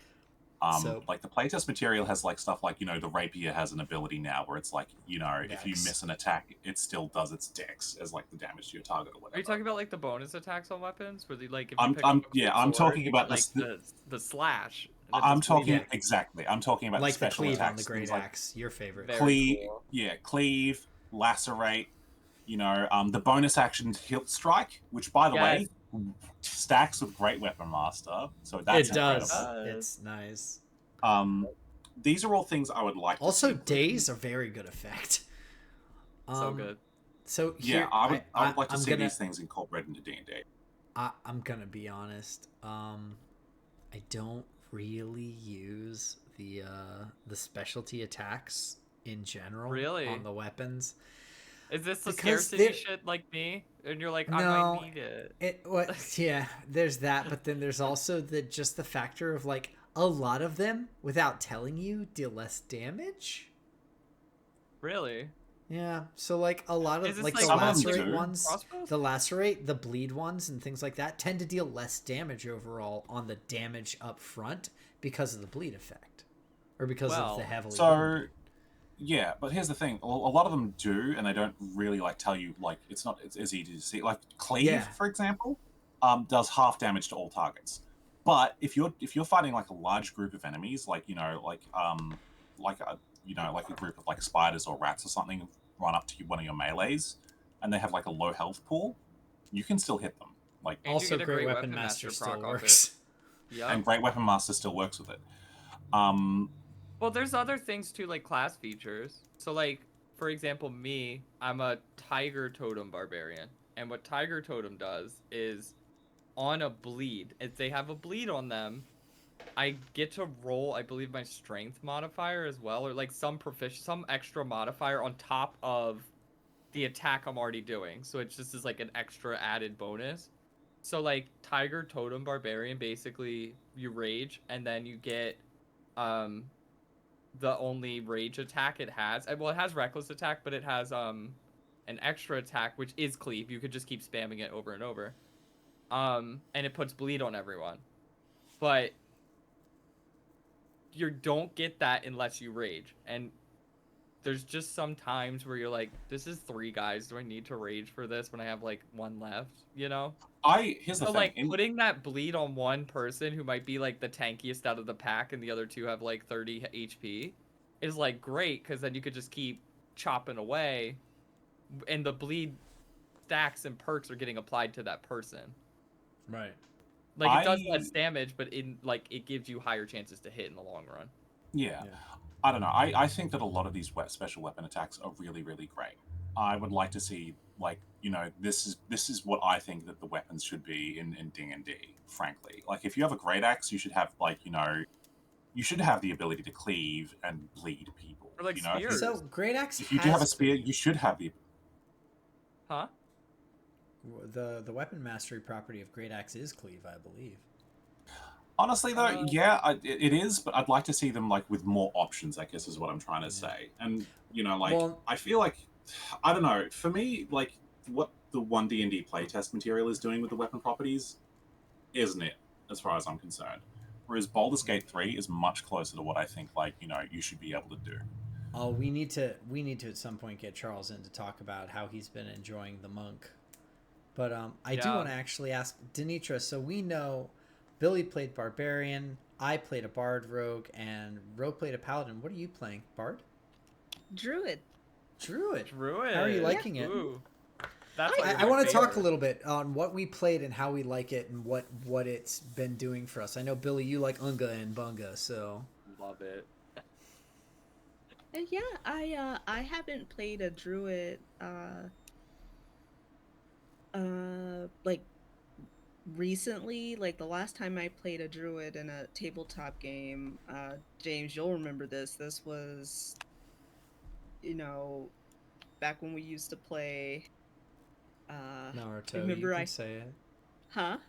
Naruto, you can say it. No, I wasn't a Druid in Naruto. With you were absolutely a wizard. Yeah, she was a wizard, Miss Glass Cannon. But the game I do want to shout out your character just real quick. I believe that Charles helped you build this character, but in Naruto, the game is Rocket Tag almost from level 5 on, I want to say. Charles built you as you were an ice water mage, I believe.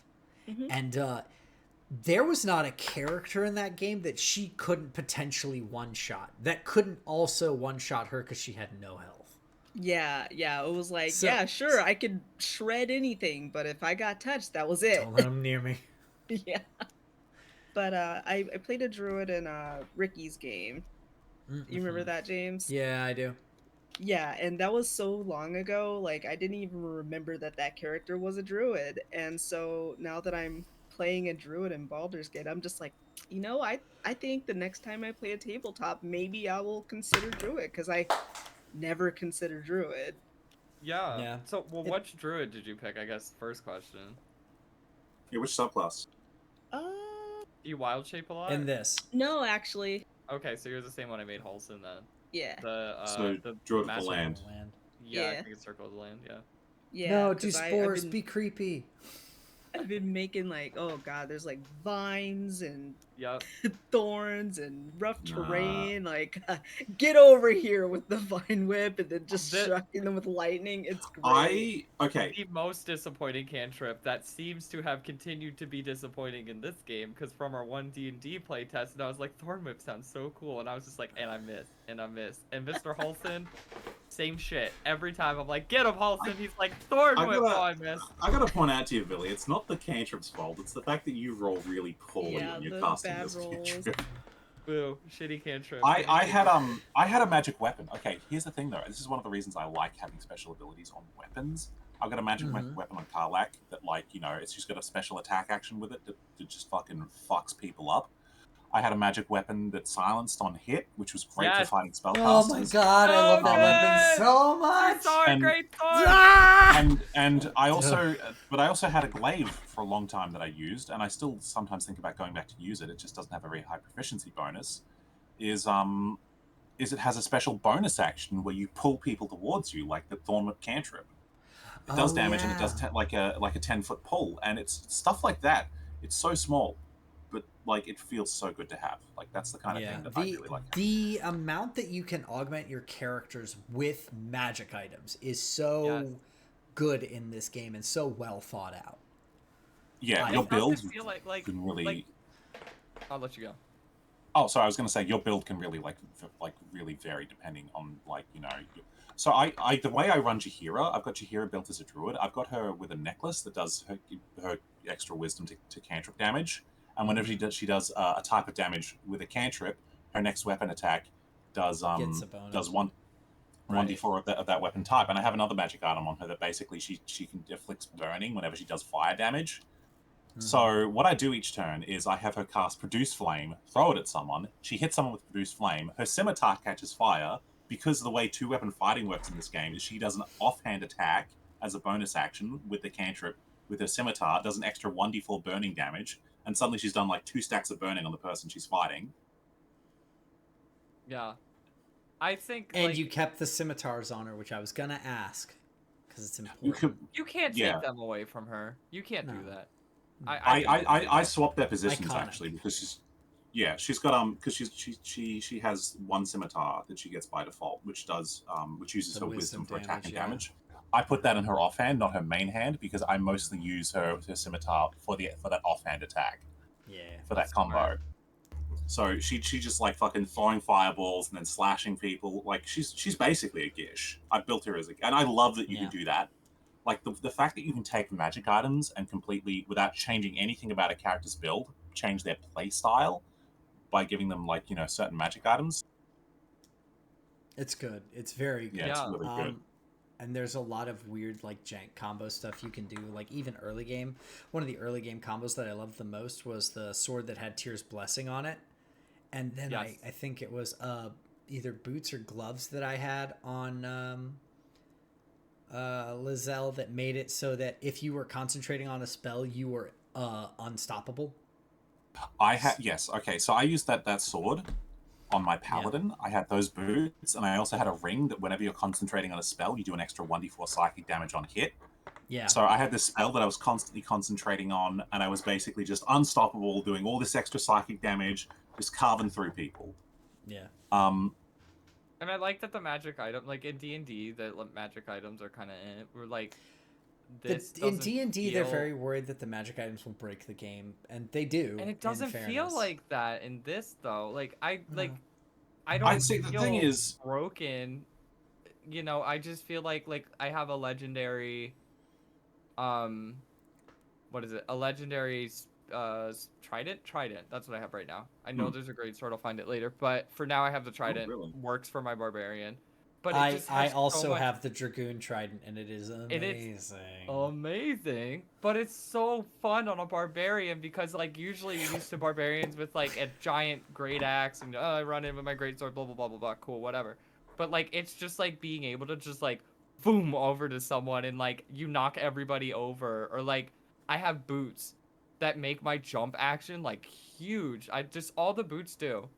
I think they do maybe one other thing, but they just they change your jump. So when you jump at someone, they have a chance to be knocked prone. And I was like, this is so barbarian. I feel and I jump at them and they fall over because they have such a high strength score. Yeah, it's great. That's fun though. That's an augmented class where it's not broken. I don't feel so broken where I'm I just knock everybody over all the time. Because, it takes an action to do. Yeah. But it's just nice to jump into combat and just be oh, everybody just got knocked over, or everybody I'm around, or whatever, and stuff Yeah. like that. The Whereas, environmental effects in this game are very much more thought out, and I think that again it speaks to it being a video game as opposed to tabletop, where it's figure out, imagine, and the magic items. It's easier to make magic items in a video game than it is in a tabletop game, because in a tabletop game you'll always have the player who's But can't it technically do this? And the video game, Yeah. the video game's like, it's coded to do exactly this thing. You can ask all you Yes. want, it won't do more. I think it's when I'm raging. So Speaking Yeah. of, I don't think anyone can do it, but I know the those knock- the boots. They do the knockover. thunder Yeah. damage. Yeah, those are fun. Oh yeah, that's it. They do the thunder damage. That's it. Yeah. I mean, even if it was just boots that when I jump at someone they get knocked over, I'm cool with that. They're gonna have to succeed a strength check in a tabletop game, but would I Yeah. take that over any like a lot of other items, magic items that would be way better for a barbarian? No. But like if I had So- the option to just take them, why not? there's a lot of, I will say, there are a lot of magic items that I think are great in Baldur's Gate 3 that just wouldn't work quite as well on the Yeah. tabletop because they would fuck the balance. Like, okay, so for Lae'zel, for example, I have a ring on Lae'zel, which is she has disadvantage on all saving throws against magic, but advantage on all attack rolls. And when she can make 6 attacks in a turn with great weapon fighting and land them all, that makes her ridiculously strong. And because I have like a helmet on her that gives her advantage in all saving throws against magic, it just counters it out. Like they counterbalance each other. I know that helmet. I also Yeah. like the ring of force crits. Where is that? I want that ring where I can just force I- crit for no reason. As a paladin, that is incredible. There are so many times where I've gone into a fight against like a ridiculously strong boss, and I've just been like, okay, I crit, and okay, I use, I crit, and I use a level 3 divine smite, and then I have like fucking savage attacker, which means I'm rolling my crit damage Yep. twice and taking the better result every time, which means that I can walk up to most bosses and just be like, delete. And then because I also have an amulet that means if I crit a humanoid, I can choose to paralyze it without a saving throw. Most of the time, For if 2 someone is turns, like, yeah. if I'm having trouble with someone, I'm just like, deleted. Oh, you're still alive? That's fine. You're paralyzed. Astarion, please have your free crit. Yep. It's fun. I love it. I get it would be awful as a DM to be like, I have the big bad, and your friend's just like, do you though? And just kills them. But there are also a lot of magic items in the game, though, that I think are really awesome and like I'd like definitely like this is another thing. Next time I DM, I'd probably trawl through the list of magic items in Baldur's Gate 3 and pick out some of the ones I think are appropriate. Like I want the Everburn Greatsword as my pact weapon. I'm calling it now. I want the it. Everburn Greatsword is just like a starting, like that's like a magic item that's in I want it. D&D. I said I want Yeah, it. I'm calling that's. it now. I think the Everburn Greatsword is literally just a flame tongue. Yeah, it's like a Is weaker it? flame tongue for that matter. Yeah. Because Yeah, it's only flame 1d4 tongue, extra fire flame damage. tongue is 2d6 extra fire damage, and that Oh, is I want like the flame tongue. I don't want that shit sword no more. Yeah, the flame tongue is hands down agreed upon to be the strongest baseline magic sword you can get in the game. Yeah. Yeah, The Everborn Greatsword's a secret item. I mean, a lot of people don't realize you could just walk up to the guy and be like, which, fun fact, you don't even have to kill him. You could just use command drop, Command, swap it out on yeah. Shadowheart. Turns out Didn't that know Shadowheart's that. just like, hey, command, drop your item. Yeah, and he's like, oh, damn, you got me. And it just leaves it on the floor. Which is fine. I didn't know that. Every time I've started a new game, I've killed him. I didn't know I could use command. I'm going to be doing that on my Dark Yes. run. It is. I mean, not so only much easier. can you use command, it is literally a level 1 spell. Shadowheart can just be like, oh, I'm a cleric. Drag and drop that. Okay, I get 3 tries. She literally just go into her book and you can swap it. I think you before the mean thanks to fight. save scumming, I have every try that I could possibly want. Exactly. That's what I did. They do have advantage on the save, I believe, so you really Yeah, have to look out. bring a fun warlock like me and hex their I think it's a wisdom save, so you hex their wisdom. Wisdom you doesn't know- do anything to wisdom saving only- throws. Yeah, it's only It's a ability saving checks. throw. That's No, an it's ability check. checks. Mm-mm. That's their ability check, no? No, No. saving. There's 3 types of checks in D&D and in Baldur's Gate. I'm You've being got ability, gaslit. Don't ability checks, saving throws, and attack rolls. listen. Baldur's Gate would never do that to me. I was helping. I You're was right. helping all You've this done time. it. You've done it the whole I time. was helping. Billy. How dare you? I was helping. I wasn't I love you, just Billy. wasting Come on. hex. I wasn't just wasting hex. I do love that. I'm gonna hex their dexterity saving throw. It's like, well, that's not how hex works. Yeah, but- I definitely was. Well, like, I mean, you don't quite hex, seriously though. you don't um, hex their strength. You hex their dex. It makes their armor class lower. And everyone was like, No, you, honey. you hex strength because it makes their shove weaker, basically. Yeah. I don't know. Who shoves? What NPC have you met that ever had shoved in this game? Actually, those quite are a few. In Too fact, many. anytime talk- I'm you're near right, an edge, you're right. anytime I'm near an edge, an NPC will try to shove me. And I'm like, Yeah. Yeah, I little want- shit. I had to load a save on the one of the hardest fights I had to do that was going swimmingly. And this fucker shoved a Starion into the fucking cliff of God knows where. Just in some special secret place in Act 2. He shoved him into the fucking abyss. And I was sitting there like... Starion went straight to hell. He died. And I was like trying to revive him. I couldn't find his body. You know why? Because he got shoved into a fucking unfindable abyss. And I was like, great, I have to reload the save. Fuck. You don't. You can actually I- go back. You can go back to Withers after. I had an When he experience. died, my character said, Astarion! And I was like, that's Oh too yeah. much, too much. Oh no. Yeah. If you're high, it might only be if you are because you're garbage with the Starion, right? Like he hates your ass. I'm teetering on the edge of where he's like, I tolerate you. I don't know how everyone has trouble with these party members. All of mine love me. Well, I helped Astarion's too an many asshole. people. I help. Yeah, I was Like, like, I help too those many are being too people. nice. I help people, and for some reason Astarion's fine with it. He's just like, I go to Astarion in the camp. He's like, oh look, it's my very favorite person. Can I come with you today? I've And I'm got like, it. I've the Astarion banger located. All right, that's why I don't want to hear it. I'm like, oh yeah, sure, Astarion. It's like I go out, and it's like, oh yeah, like I go. It's like, hey, you're a villain. Let's kill you. And Astarion's like, I like to kill. We're friends. Yeah, no. See, I don't just kill villains. I try to talk to them because what if they're a party member? What if they're a late story party member? And I'm so traumatized Do they have from underwear Mass on? Effect. They're not. That's what I'm saying. The only way we'll know is if we kill them. But Yeah. You get those. The first time that I killed a character in Act 1, who I know we all know, because we all took those undies and we were like, that's cute. I'm aware of that. I gave it straight to Karlak. I said, girl. Because Yeah. you gave it to I would- Karlak too. Yeah, well, I like her pants, and I'm a barbarian. I want to show my titties. And she's over here, my man titties looking sexy. So, but I was like, I like your pants, girl. So I took her pants, and for most of the story until I got to Act 3, and that's when you get the real clothes. There's another grievance. Put some more cute clothes shops, like in Act 1 and 2. Oh, Please, God. are you talking about the clothes shop with that dwarf who's just like, all right, shit, Lord, get out of here. You look like a peasant. Yeah, in Act 3, you go Yeah. to the nice store, and he's like, you want this angelic clothes? Which used to be, in beta, the Dream Guardians outfits. Fun fact. But now it's just shoved into Act 3 and some Fun random fact, NPC. I do believe there's still a cinematic where it is your Dream Guardians outfit. But it's only Yeah. like one of them. Okay. Well, I did not know that. But, regardless, it's like...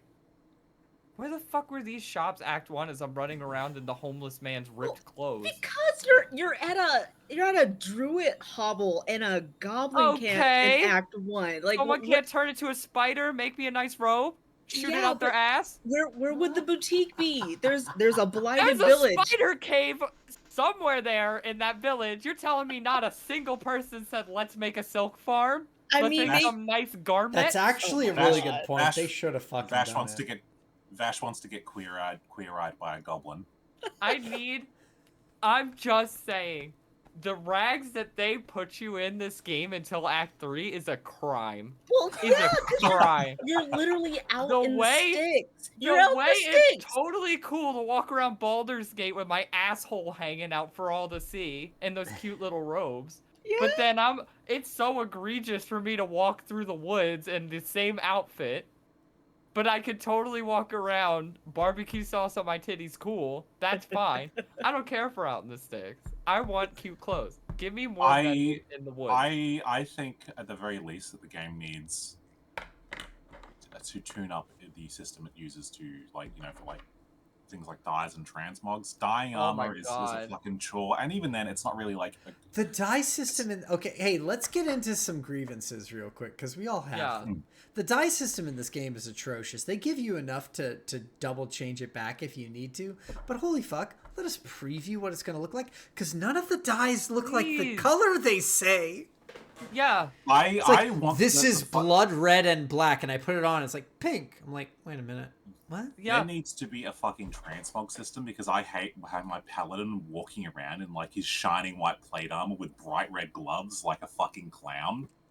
Like fucking because of the way it's like you're building your character. It's like in the late game they finally start giving you armor sets, so your characters look like they're fucking wearing, you know, actual A cohesive outfits. outfit. A cohesive outfit. But up until then, you look like a fucking vanilla Warcraft character with your bright green shoulder pads on your like fucking on your It's blue chest Final plates. Fantasy 14. You get your Yes, Proud Subligar. Edition. You get your Subligar, and you get your harness, and you get your pink Ugg boots, and you're gonna go walk over and kill La Habrea.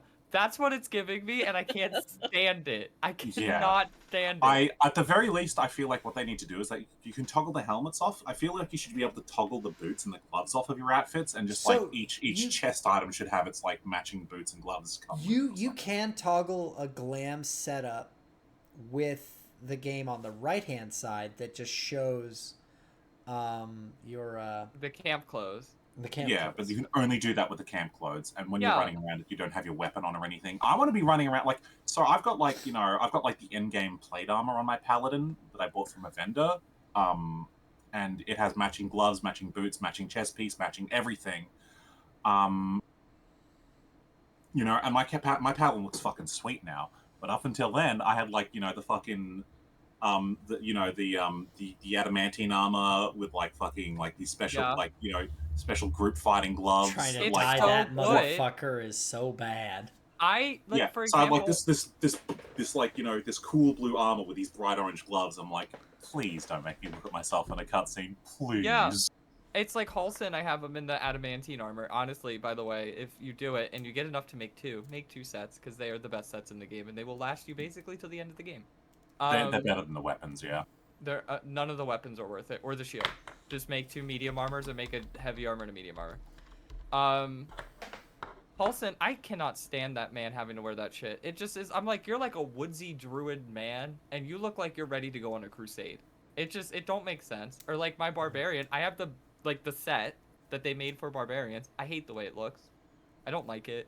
It looks really good on Karlach, I will say.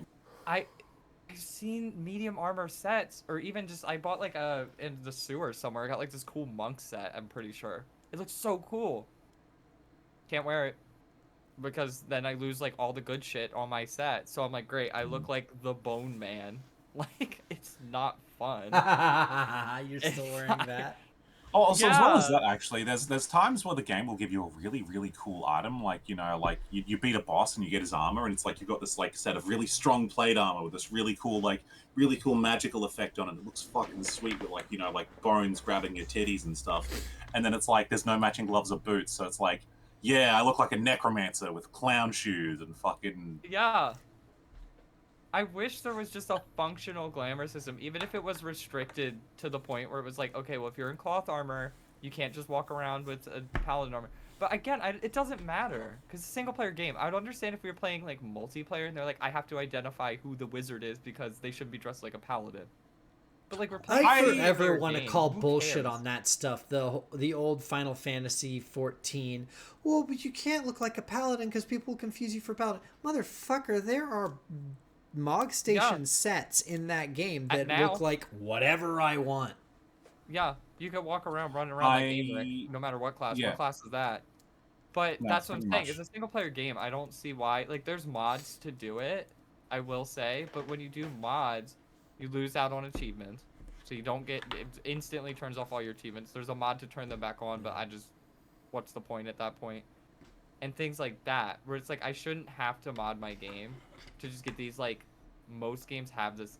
At least a base level feature. I genuinely think that just every piece of armor needs to come with a set, and you should be able to just set it so you can see the whole set if you've got the chest piece, and that's it. That's all they need to do to make it so every time you put on a new piece of armor, your outfit is still cohesive. Done. I still want to be able to overwrite my Bone Lord set. Yeah, that too, actually. Just, if you don't like it, I don't see what matters. It's true, James is a Bone Lord. It's so ugly. I hate it. It looks good on I Lizelle. hate I don't know what to tell you, my guy. Ah, it's so ugly. I can't stand it. I cannot stand it. It's a solid Lizelle set. It's like The 10 out bone of ward. 10. The what is it? I think it's like bone. Where you get like temporary hit points when you rage, right? Oh no, that's Are not the you one I'm thinking? talking about. It's so Oh, I ugly. have that one on Karlach. I'm talking It's- about the one they you don't get look from a good. boss. That's He's the bone. Vash is Lord thinking set. of the bone spike set. Oh, I Yeah, gave that to okay. Lae'zel. I mean, I would wear that, but it's heavy armor Yeah, number 1. it's- I it's glamour good. it. I Yeah. glamour it, but I can't. But no, like that's mostly. I mean, this I can't really think of many other grievances I have with the game. It's like, please let me glamour my characters, so when I start a new game, they don't have to go back to looking like fucking like circus clowns all over again. Yeah. Um, Or put your clothing vendors in Act 1 so I could buy the hot slut robe and show my ass everywhere. Because I'll just wear that on every playthrough on every character all the way till the end. Town clothes all the way. That's a thought. Totally cool with that. There just needs to be more options. Speaking of things we shouldn't have to mod, we shouldn't have to mod so that our friends can hop in and out of our games. True. I Yeah. haven't even tried multiplayer yet because I'm just But like, whatever. because it's a hassle. It's Is it one of the though? most robust multiplayer settings that they've ever made. But if your friend, like I was trying to with our friend Mark, not you Mark, but other Mark that we hang out with, I hopped into his game as he was making it. I just built like a ranger because I was just like, I'll just come in and play because multiplayer is so fast and easy to get into someone's game. But then you can't get out. He was not able to dismiss my character, and they haven't addressed that at all. yeah. So like you can not only that, but the default of the game is visibility all. So people can just hop into your damn game. They have made it so that you actually get a message, "Hey, do you want to do this?" But it's still it's just crazy. So there's also a thing with that, right, where it's like the multiplayer conversation system isn't very good. It's only one. Once you enter a conversation, only one character can participate in that conversation. You can't pass the lead. It like if also you want to bugs be like, and says you're the one talking even when you're not. Yeah. yeah, It doesn't say which character it actually is. Yeah. Claude Dubois is the talker for the entirety of our Diablo playthrough. yeah, it's Even it's when like Mari's talking. you should be able to pass That's the kinda lead true, around like though. that. It's true. We're in sync. I'm her new sister. Are you there? I play Barbarian on another game. It's close enough. But no. Listen, I swung an axe once, so that's close enough. I swung an axe. I'm basically a Barbarian expert. Yeah, the multiplayer, like the conversation system. Also, like I had a friend who was talking to me who basically told me, like, again, minor spoiler for anyone who's listening, but it is relevant. All right, going into it. So there's the section where you get to Priestess Gut, and she can give you the Mark of the Absolute, and the Mark of the Absolute is a thing that, like, if you choose to take it, it affects your game because it affects what you can do, it affects what magic items you're going to use. She was playing this with her husband, and her husband led the conversation, got the Mark of the Absolute from Priestess Gut, and then her character couldn't. Only one character can get it. That's it. It was done. And we're done. That's it for spoilers. There's also another magic item that you can only get on one character. Yeah. Never. Oh, well, yes, Don't I know do the it. one you're talking about. Don't do it. Don't trust bards. Dude, first of all, Never do trust it. them. They're all liars. Do it because it's funny. Do it for the memes. I did it, and I recoiled in horror as I watched it, and I said, "Nope." I said, "These brown eyes are not going anywhere. He is too cute for this." You should have stopped when he pulled out the ice pick, is all I'm saying. I'm just trusting him. I'm too trusting. This is honestly, Baldur's Gate, to me, has been an exercise in why you shouldn't trust everything. Like, honestly, if Baldur's Gate said, "I need you to enter your credit card right now to save a story," I'd be like pulling out my wallet. Like, I just trust everything these people say, except for the one character. I don't trust a fucking single word, and I have ended the game. I have literally gotten game overs where it's like, you fucked yourself every single time. I just don't listen to him. I'm like, you're a fucking liar. And it's like, I'm not. And I'm like, okay. But then, like, a vampire will be like, come into my home. I won't kill you. And I'm like, okay. And I just walk in and get killed. And it's like, There are moments in this game, my neck hurts. where you can get, like, game overs with, like, a narrated, like, game over ending saying, like, that's it, that's your story. you can get moments before the actual end of the game where the game just ends, and like I've the had it narrator is happen like, "Well, to me so many times.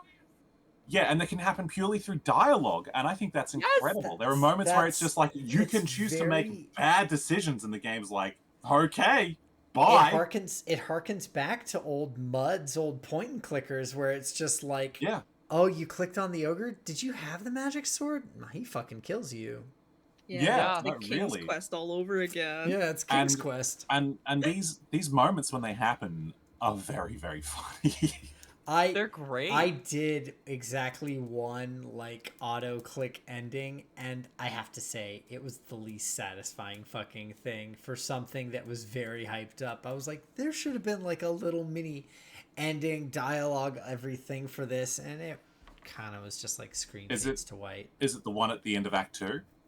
Yeah. I Yeah. know what you're talking about. No Yeah. spoilers. No Bro, spoilers. it's giving Cyberpunk the option to play a brains out that we Oh, yeah. that we When we picked, and played, then we were like, spiraled Yeah. into a depression because we were like, this is fucking rough. yeah, and fucking all of your companions are calling you like, "How dare you kill yourself? My Yeah, life and will never be the same." I It's picked like, it because I was like, well, this seems like the least harmful option. yeah, it's like this is And the me one. and Ro were like, yes, this is it. And we This- did it, and it just was like, you fucking bastard. And me and Ro just The sat fucking- there, and we're like, ugh, Oh. Okay, ugh. fucking totally Like- unrelated, but like I'm very excited because Bash. I mean, like when the DLC comes out, you know, I'm being your Johnny Rohan again, right? Oh, yes. Yeah. 100%. I am so excited. We're gonna do another playthrough before we finish. Is this Because- Liberty a Phantom Liberty? Phantom Liberty, baby. Yeah, That's so- another so, great game, great role-playing game that you could Yeah, get so- so many game overs just from doing stupid shit. Yeah, no, it is. Vash and I played Cyberpunk. Well, Vash played Cyberpunk 2077, and he streamed the whole thing beginning to end for me, and I just like I was Yeah, just Ro there, helped like, me. Ro whispering in solved his my ear. ability to pick options where I'm like, I don't know. Yeah. And Ro, Anyway, I need him to help me finish Baldur's Gate 3 now. yeah. There you go. Because I just Bring every it time back I'm to like, topic. Yeah.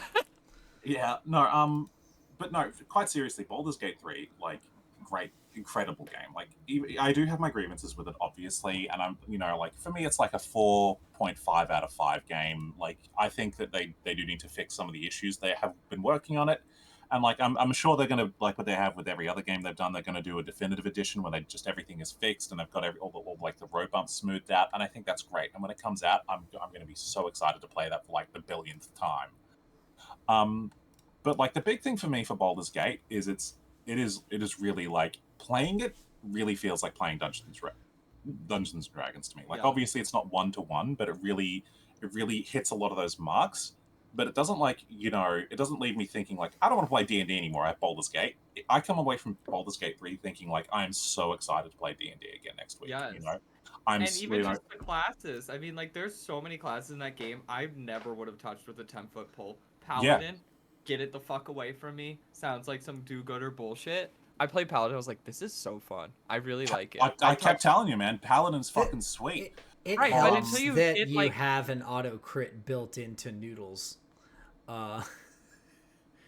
No, I just like the way it plays. Like, just the smite and, like, fun fact, I'm an Oathbreaker Paladin, which is the most fun Paladin. And I don't care. You can say no. It's the truth. It's cool. I'm a dark I knight. haven't I touched get to the raise Paladin yet. corpses, and I'm like, I am the master of the undead, and it's fun.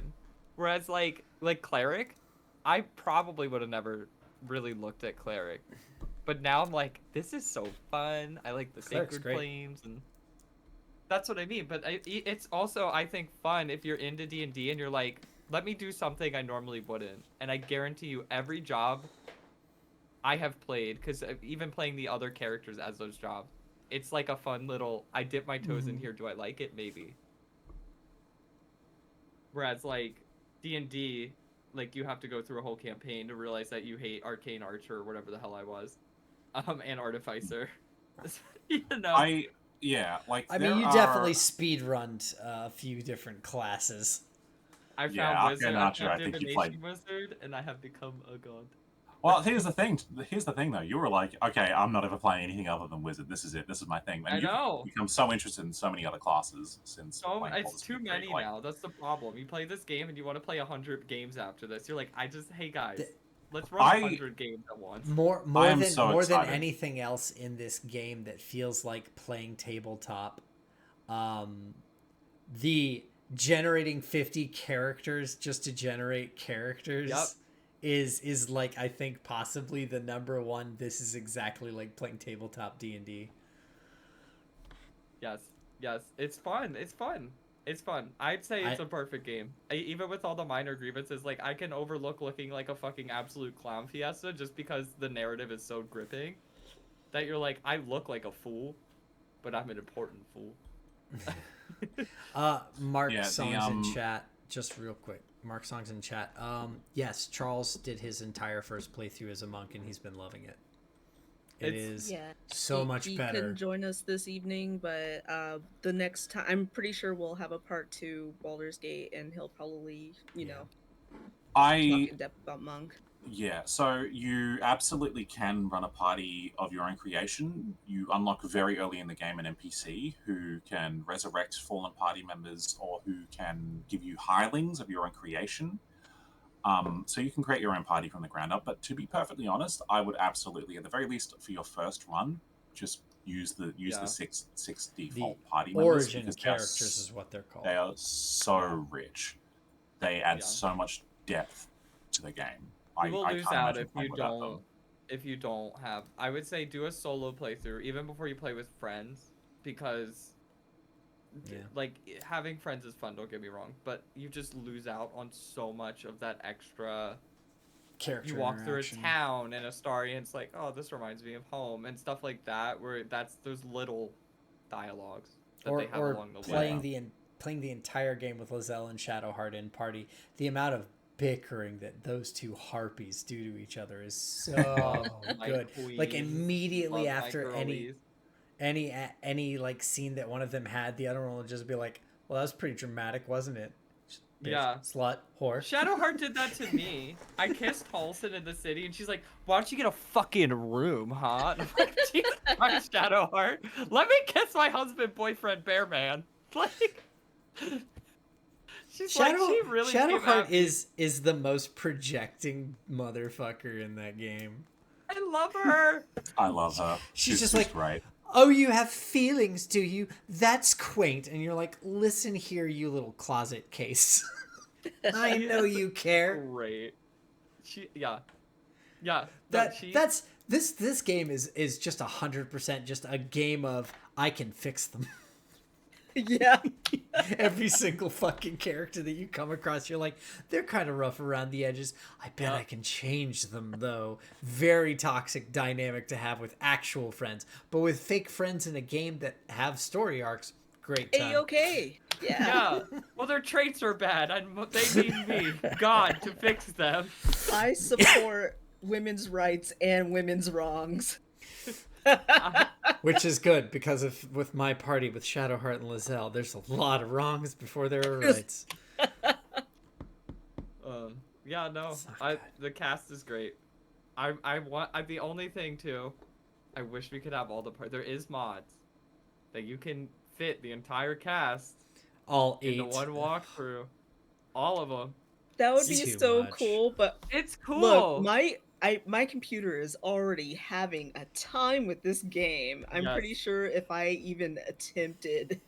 My computer was ready to go to fucking Mars before SpaceX ever will be after playing this game. Like, that's where it's at. It's ready. It's just going straight to the moon. The fans go so hard. I'm just so afraid. I'm just like, oh my god, the computer's gonna melt into the desk. That's what's gonna happen. This is not an idle game, I'll put it that way. You'll come back and be like, my house is on fire. No, and I will say, speaking to mods, because I don't think that I don't think Larian is one of those companies who's like, don't mod our games, don't do this. No, they don't care. They're like, don't break it, guys. Be careful with what you put in. That's all. Yeah. I cannot wait to see the modding community for this game take off and we see it's like huge already. extra, but like getting like extra subclasses, Yeah, like extra good this. mods. They're doing not that just- already. Not They're just doing that. smoothing out the people who are older. Yeah, like those are No, they're I mean, adding things like Hexblade Warlock, not in the game. They added that. They're adding different things, and like people are already making classes just from D&D. is there a like Blade base Singer D&D? mod? I wouldn't be yet. shocked. I But could I'm look, sure someone's but, doing it because I know at least 5 of my close friends, with me being 3 of them, yeah. want Blade Singer in the game. And Yeah, that's- Blade Singer would be lovely. I also want Green Yeah. Flame Blade and Booming Blade as a cantrip. That's Hexblade yeah, Warlock. that's Ooh, cantrips. yeah. Yeah. But they're adding all class. They do stuff like this. I want to see what I'm really excited for. I hope it takes off like almost like Left 4 Dead did, where people are like making their own campaign, and they're like adding things like that, because that's where I want to see this go. I hope they don't just shit out a DLC or drop another content fixes or whatever and leave it. Like, I would love for them to go, what other D&Ds can we just shove into this game? Like, can we do whatever the next story of this is? I think it's Avernus, right? Or the Hell Wars So or whatever. Like, this things is like supposed that. to be this game is set from a D&D perspective. It's set after the events of Into Avernus. Into Avernus, yeah. And so it's one of those things where it's like they have a set place in the storyline, and it leads directly into people who are like, man, Baldur's Gate is cool. They keep talking about this thing with hell in this one city that is full of tieflings. It's like, yeah, do you want to play Alterel, that? yeah. Because it's actually kind of cool. What? Please give me more DLC. I would buy a Baldur's Gate every year if they were shitting them out and just going like, here's the book. There's here's the no game. way with the number of years on the dev cycle for this game itself. It would take so long. Like the So money long. it's making at this point, and just what a critical success It would- it's getting. would I be feel like they could finance people to it do would it would be crazy for it's a real catch-22, because at this point it would be crazy for them not to make another D&D property game, but at this point they will absolutely pigeonhole themselves into it for the next 20 years if they're not careful, okay with and that. turn into what happened to Bungie initially when they made Halo, and then now are making Destiny, where they're just like, well, we get to make one game. Yay. if it's a good game. If it's a good game, make one game. If I'm sure that Wizards of the Coast is going to try and make more role-playing games in the vein of Baldur's Gate 3. I don't think they're going to be as good. That's the other thing, is you will also have potentially WotC just completely fucking with this, because I do believe that the rights for I'd have to look at what the rights they contract was. paid for them. They paid for They them, paid. but I don't think it's in get 'em, like, for free. perpetuity. I think it's only for this game. Yeah, no, that would be. which But is- I think I could see D&D being like, this. You've brought it. It's here. Everyone knows about it now. But I could also see them being like, but with you being here and with it being that now we have some input, and Larian being like, nah, we're good. Just, merch deals would be smart. Like a buy Baldur's Gate and here's the book, or like what's the next one after this one? The Into Avernus. What's the next book? So, oh God, what was it in order? The Into Avernus, there was also just there was Waterdeep stuff that they could do. They did Dragon Heist, and then Dungeon of the Mad Mage. They could do a super dungeon game. They could do so many other things. What's like the but- next main storybook after Into Avernus? I guess would be the. I mean, to be honest, so I think that I would like to see them do something with Chult. Well, basically, what I'm saying is they could easily take this game and the Tomb of hype it's Annihilation would generating. actually be a good game. Yeah. Yeah, and just co-promote it. Here's the books. Here's the games. Here's the fucking tabletop. Here's the dice. Whatever. All Well, this that shit. said, though, so Run from it what like I a Disney understand, property. You make money off Yeah. the game is the medium to expose people to it, but then you get the merch sales. Like, it's easily like that, where they go, here's your own Baldur's Gate Into Avernus or whatever, yeah. Bring those books back. I guarantee you, they're old at this point, I assume. So, For Avernus, Bring no. it, take- Avernus is basically one of the newer ones. It was like 2 years ago. Yeah, It but came that's out It was also- when it they was bought also the published licensing. Specifically as the The prequel specifically to as a this. sequel, a prequel rather, to this. Yeah, So I don't know. it was There's supposed a to lot- tie directly in, and then COVID hit their dev cycle. Yeah. Yeah, but that's what I'm saying. I could easily see merch. Just market your merch on top of this shit. I guarantee people will go crazy for it. It definitely is one of those things where it's like Larian caught lightning in the bottle. Yeah. D&D and WotC are going to now want to be able to reproduce that. It's a question of, because Larian is very well known as a company that holds their own hours, takes their own time, and does whatever they want. Right. They are not publicly Which I'm traded. cool with. Do that. They're privately owned, and they are not beholden to any production company. They are owned by themselves. They are an indie developer. Yeah, I don't So- want them to turn into EA. But they're definitely going to get offers now, and there are going to be some crazy offers coming their way with this Yeah. definitely winning Game of the Year that they're going to have to easily. figure out. Easily. The only other competitor was, I think, Love your Zelda shirt, by the Tears way, of the Denisha. Kingdom. Like, Tears of the What? Kingdom is the only other one Just that saw could your come for shirt. it. Yeah, well, But I that's mean, what I'm saying. I think that they'd be crazy not to expand on this property, this lightning that they have, because I can't see the hype going over. Like 5 years from now, they make another Baldur's Gate. Like it'll be hyped, but it'll like they have momentum now. So even just making small DLCs, I think would really be imperative for them to just impress upon the greatness that they have. It doesn't need to be rushed, but even just hinting at it or being like, this isn't just like a one and done and we dropped the property. Like we make it, we're done, it's out the door, we're on to our next thing. I agree. I'm hopeful that there is more content, if only because I am still. It is definitely, my eyes were bigger than my stomach as far as when I thought I'd be able to finish this game based on the number of hours I've put into it. I have not exactly been a slouch with how I've been trying to progress and skipping things that were not time intensive or the things I wanted to do. And yet, here we still are, 3 weeks later, with a lot of hours in and not done with my first playthrough. People who cleared it on their first fucking weekend are insane to me. Yeah, right. And I'm planning on doing a second playthrough. Oh, absolutely. That's the other thing. I'm trying to get this playthrough done so I can start my next one. And I've never replayed a single player game. Like you beat them half the time and you're like, bye. And like this has that replayability where you're like, I want to know what else could have happened. And not only that, Yeah. but the replayability for this game is definitely tied into the, all right, let me find a group of a few people or one or two people that I want to play this one with, because I've seen most of the story stuff I want to now. It's not going to restrict me hugely to lock a party member in. Yep. Yeah. Okay, so I feel like we've talked for quite a bit about this game. There's more to talk about, obviously, but we've been going for 2.5 hours now. So, closing thoughts about the game. I would say, what's your favorite thing that you were able to do with your character? That's a great question.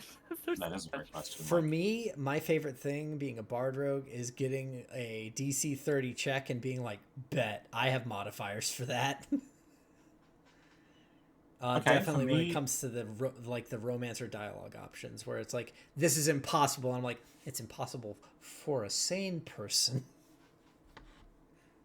For me, I one-hit the end boss of Act 2 with my power.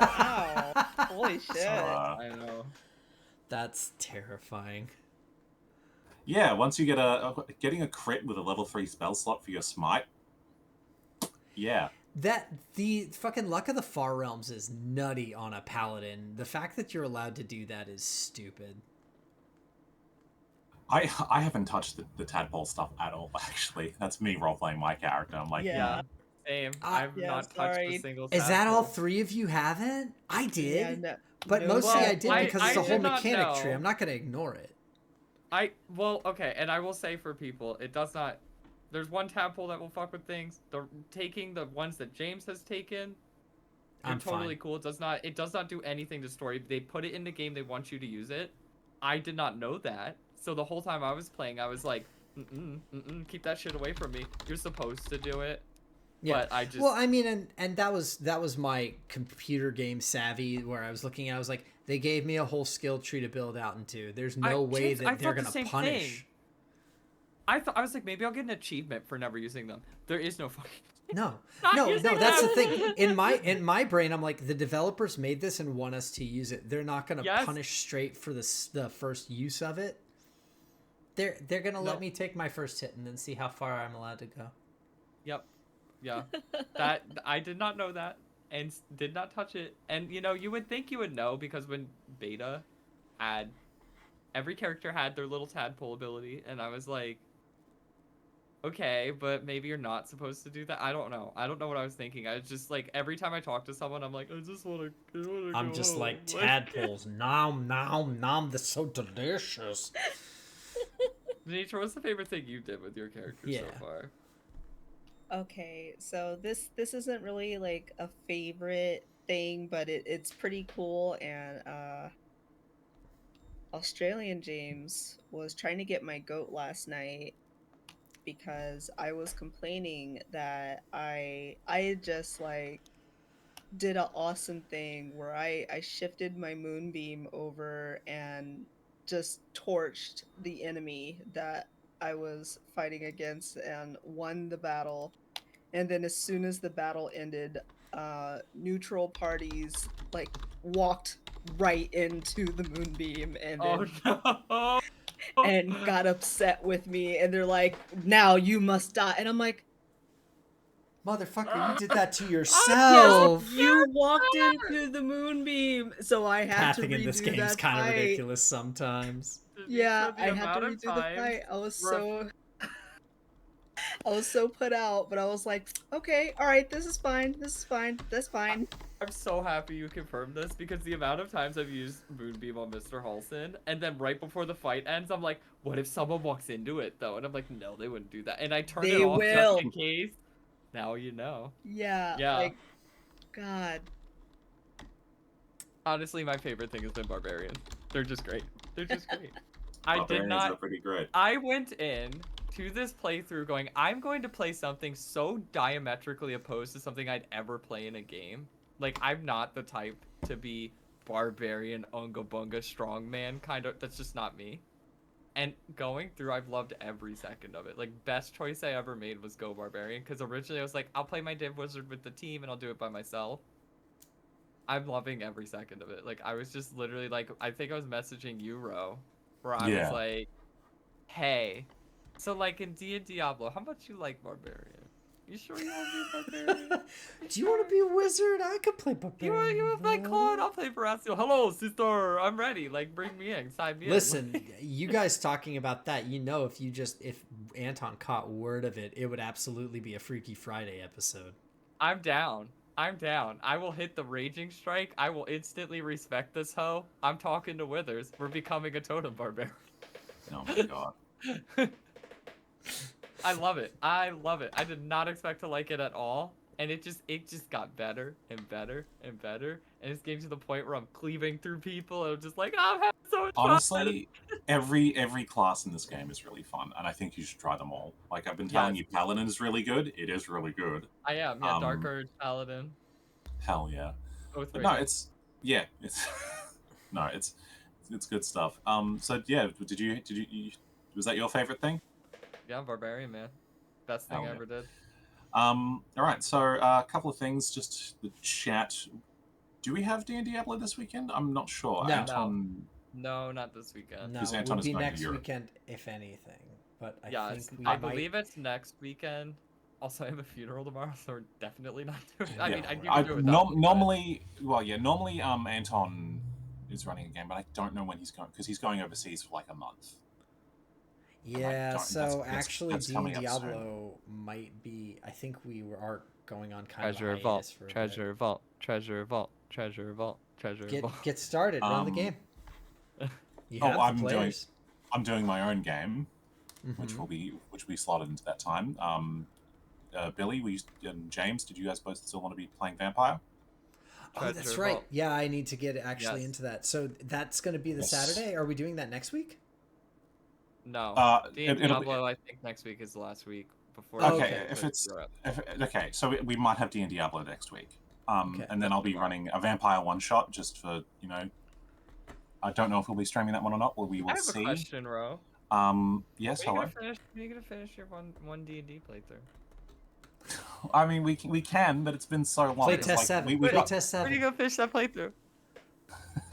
I want to be my druid, and when you told us there's a final boss, you never let us kill the final boss. there is a final boss. There is literally you guys were on the last Is encounter there? when we Is got the to wrap final up. boss playing the game? The final boss of any D&D encounter is getting all of the players in one place and snacks. True. It's the thing is, my concern is it's really just going to be like half an hour, maybe an hour of content. So if we do it, it's going to be quite short. But if everyone's down, we can definitely do it. I know Philip wanted to play a vampire, like try playing vampire. So I want to run that. So you guys and Kat and Philip all need to create your characters. You know my character. Yeah, I but you told actually you need to. about it. Okay, well, we need to have a discussion about that first of all, but also we need to actually get through the character creation process. Okay. But that's something we could talk about after the stream is closed. Yeah. So we Spoiler, I'm gonna be don't a have. starry. Oh my god, we're not streaming a D&D game this weekend. I think we have D&D Diablo next weekend, and it'll be the last one before we go on hiatus. And there will be we Splinters, have- I believe, next Friday as well. Yes, we also have not thought about adding a Discord server for our channel because we have like 5 regular viewers, but that's something we can discuss. Michelle is sort of like the She's the the boss. top- yeah. So Michelle, so we'll mention to Michelle that it was brought up in the chat. And I think Mark's brought this up in the chat before too. But either way, no, it's something we'll. It's a good we'll idea. Be It is a considering. good idea.